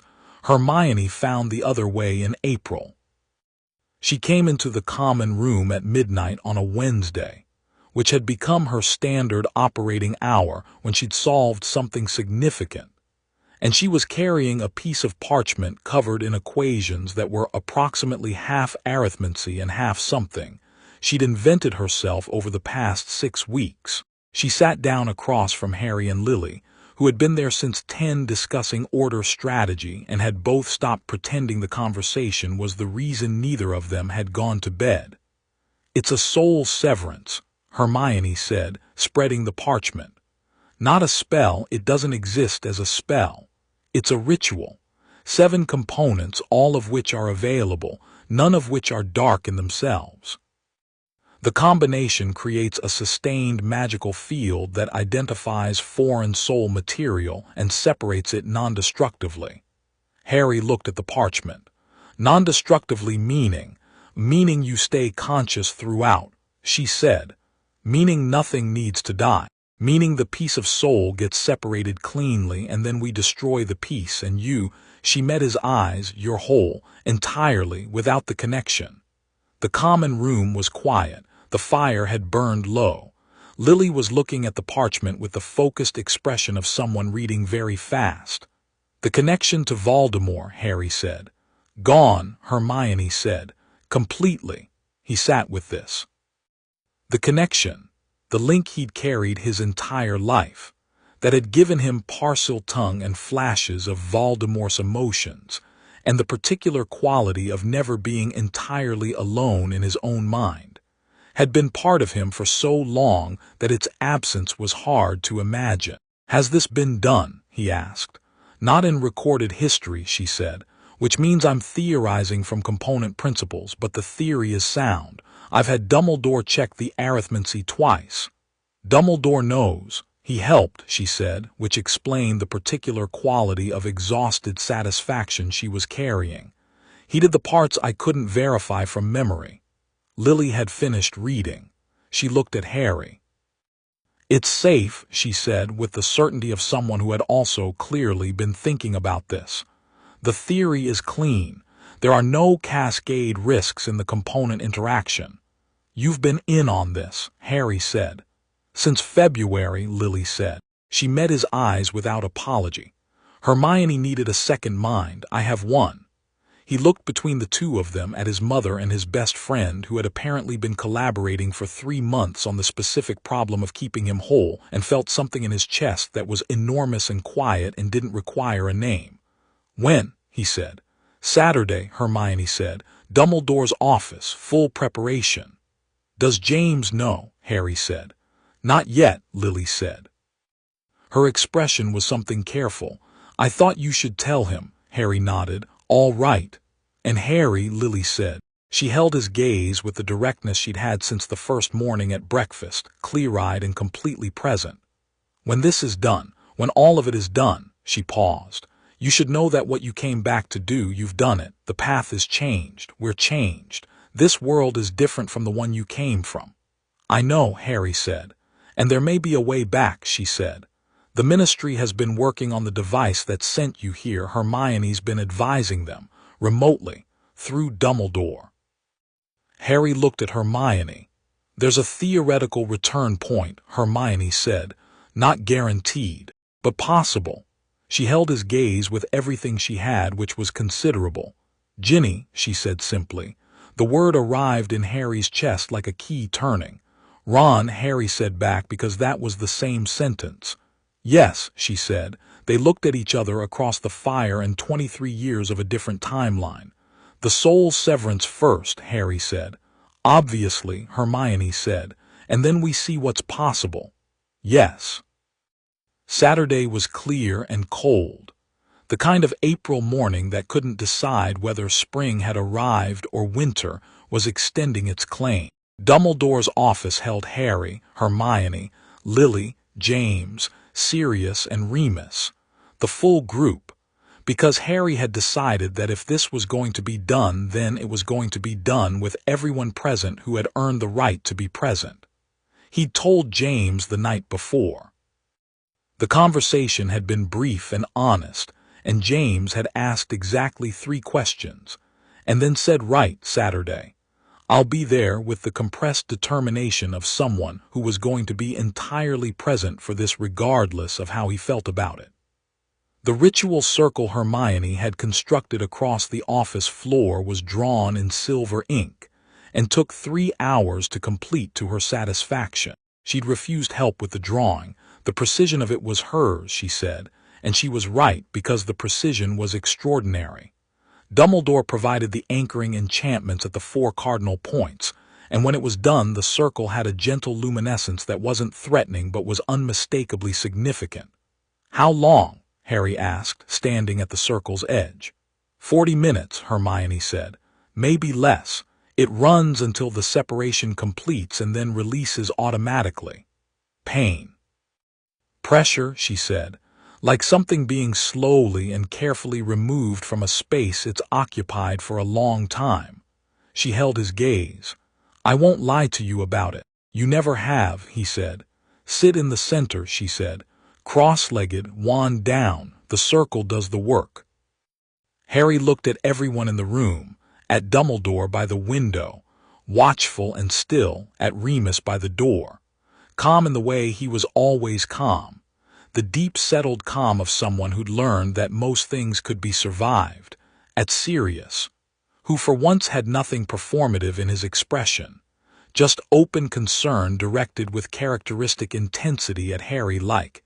He was the only thing in the room at James, standing straight with his arms at his sides and his jaw set, and his eyes holding Harry's with the particular quality of a person, communicating something too large for words, and at Lily, who was at the edge of the circle, closest to where Harry was going to sit, and whose expression was the fiercest and quietest thing he'd seen from anyone in this or any other timeline. He sat in the center of the circle. It began immediately, not painfully, but significantly, a building warmth that started in his chest and spread outward with the deliberate patience of something that knew exactly what it was looking for. Harry breathed evenly. He'd sat in the middle of things before. He knew how to be still.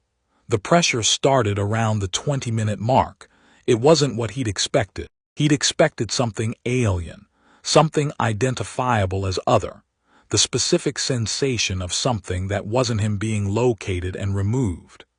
But the piece of Voldemort's soul had been part of him since before he could remember, and what the ritual found was something so deeply embedded it had no clear edges, no obvious beginning or end. It was threaded through him like a root grown around a stone, and the severance felt like the stone being slowly and carefully lifted free of the root system that had grown to accommodate it.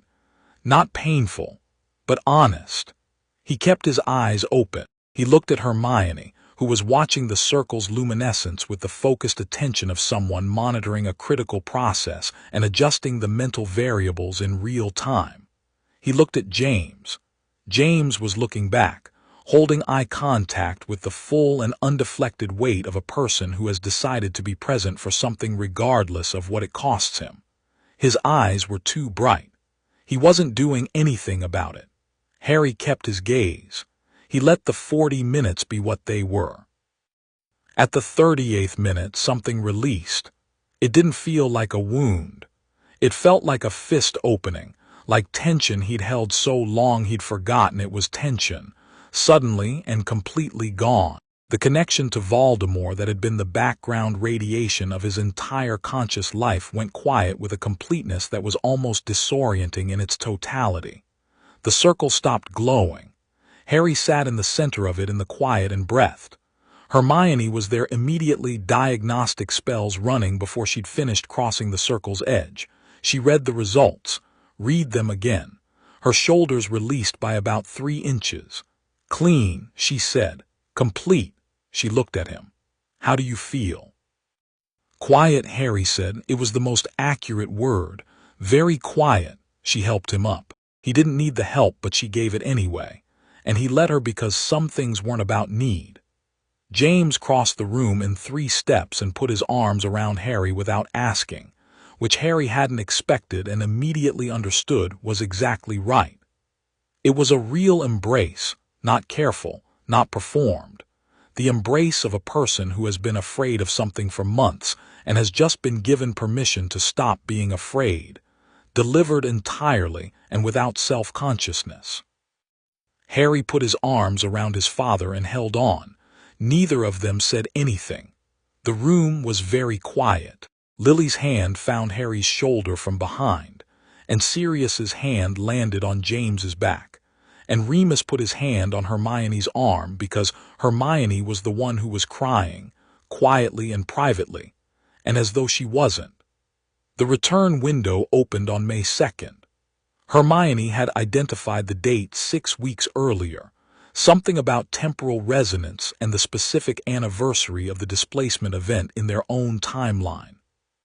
She'd explained it 3 times and Harry had understood it clearly twice and let it go on the 3rd. The point was, there was a window. It would hold for approximately 1 hour. They could go back or they could stay, and whatever they chose would close the other option permanently. Harry and Hermione sat on the astronomy tower the night before and didn't talk about it for the first 30 minutes, which was their version of discussing something difficult. Ron, Hermione said finally. Ginny, Harry said. The work we've done here is real, she said. The Horcruxes are gone. Voldemort isn't finished, but he's changed, Harry said. The whole picture is different. He looked at the night sky. Dumbledore's alive. The Order has intelligence they didn't have. Regulus is out. He paused. Peter made different choices. Yes, Hermione said. None of that goes away if we leave, Harry said. No, she said. It stays. This timeline continues without us. Whatever happens here, it's been changed enough that she stopped. I think they live, Harry. I think we've done enough that they live. The words landed in Harry's chest and stayed there, enormous and quiet. You think, he said. I can't know, she said. But I think, she looked at him. There's still a war here. Still a Voldemort without his Horcruxes and with his plans disrupted and his best lieutenants in Azkaban, but still dangerous. And there are people here who can handle it. She paused. Who are better equipped to handle it than they were in September? Because of us, Harry said. Because of themselves, she said. We just cleared the path. He looked at the stars. He thought about Ginny, specifically and clearly, the way he'd been careful not to think about her since September because the wanting was too immediate and he'd needed to focus. He let himself think about her now, brown eyes and quick laughter and the quality of being completely known by someone, which was its own particular magic. He thought about Ron and the specific comfort of someone who had been next to you through everything and would be next to you after everything, which was the most reassuring thing in any universe. I want to go home, he said. No, Hermione said. Me too. And I don't want to leave, he said. I know that too, she said. He looked at her sideways. She was looking at the sky with the expression she had when she'd finished being sad about something and moved into the next practical stage, which didn't mean the sadness was gone. We made something real here, Harry said. Yes, she said. That doesn't disappear when we go. No, he said. It doesn't. The morning of May 2nd, Harry found James on the Quidditch pitch. He'd known he'd be there. James went to the pitch when he needed to think, which Harry did too. The shared instinct toward height and air, and the freedom of open space when the interior of the castle felt too weighted.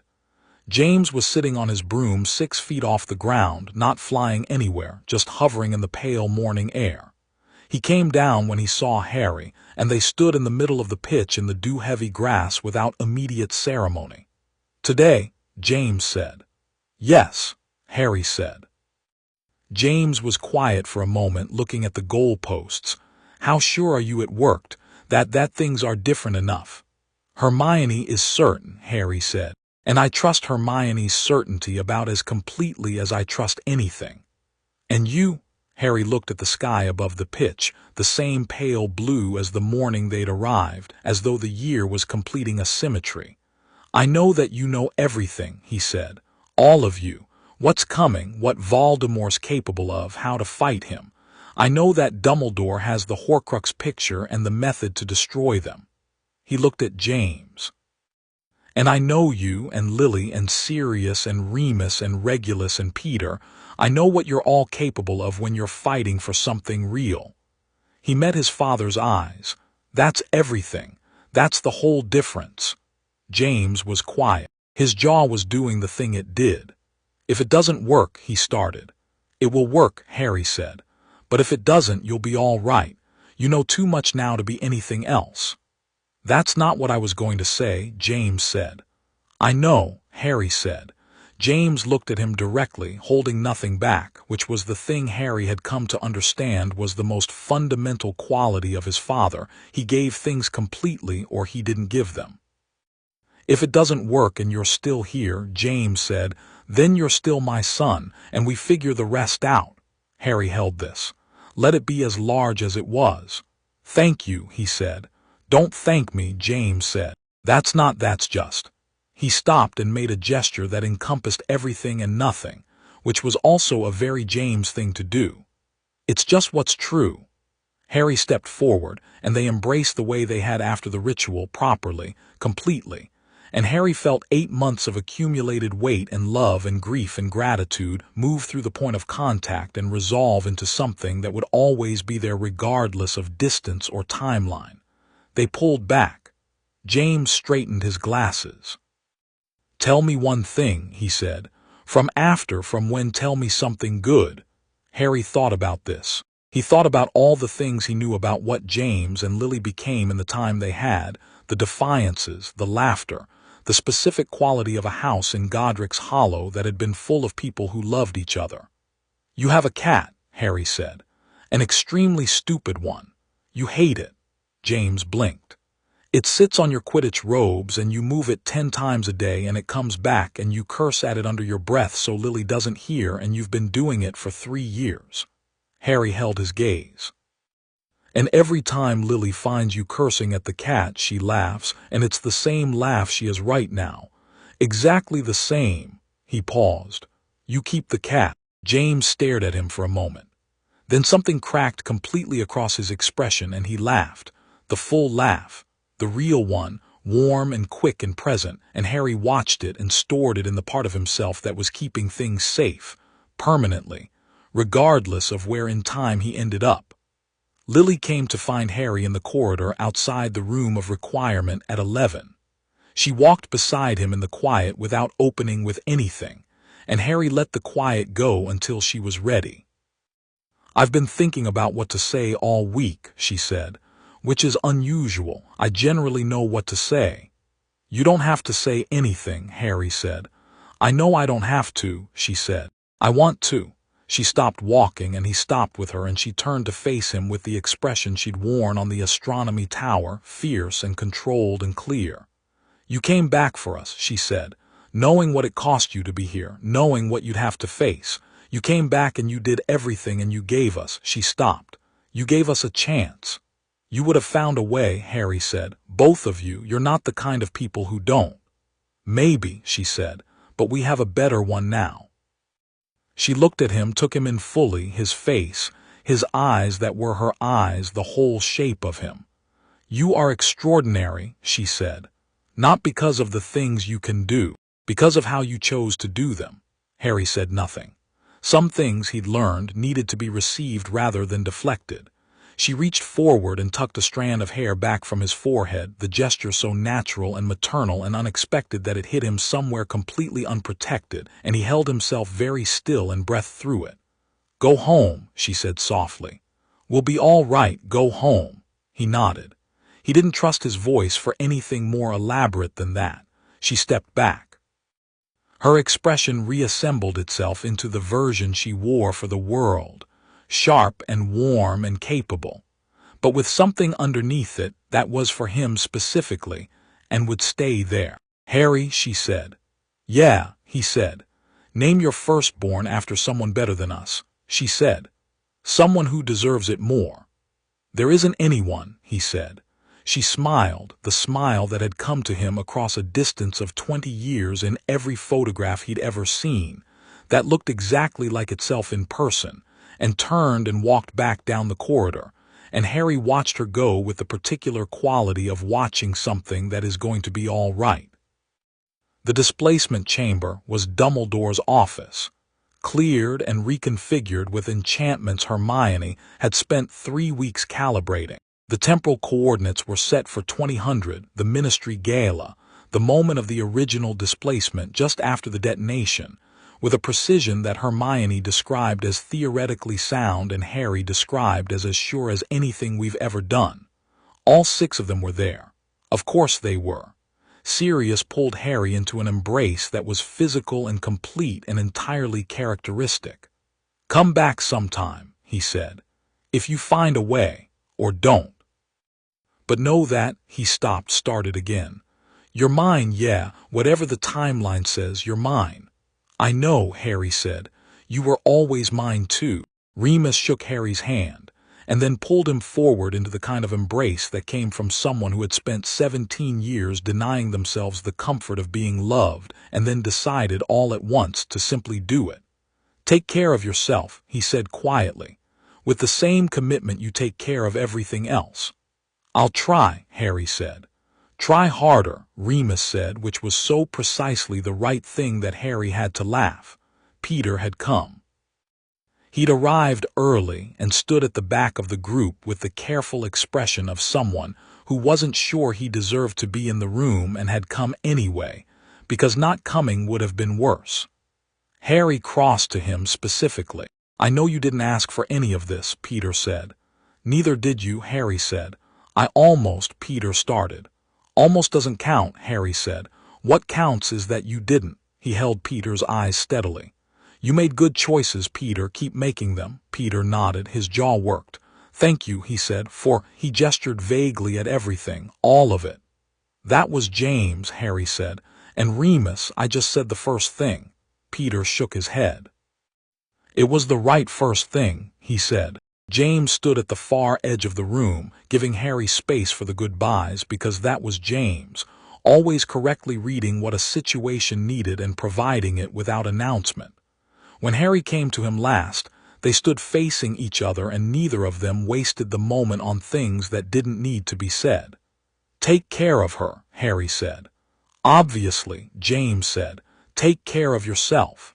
I'll try. Try harder, Harry said, which he just borrowed from Remus and which made James's expression do something complicated. James put his hand on the back of Harry's neck, brief, firm, paternal in the specific way that didn't require anything more, and Harry leaned into it for exactly 2 seconds and then they both straightened and James stepped back. Go on then, James said. His voice was even. His eyes weren't. Harry went. He stood beside Hermione in the center of the circle. She put her hand in his. Ready, she said.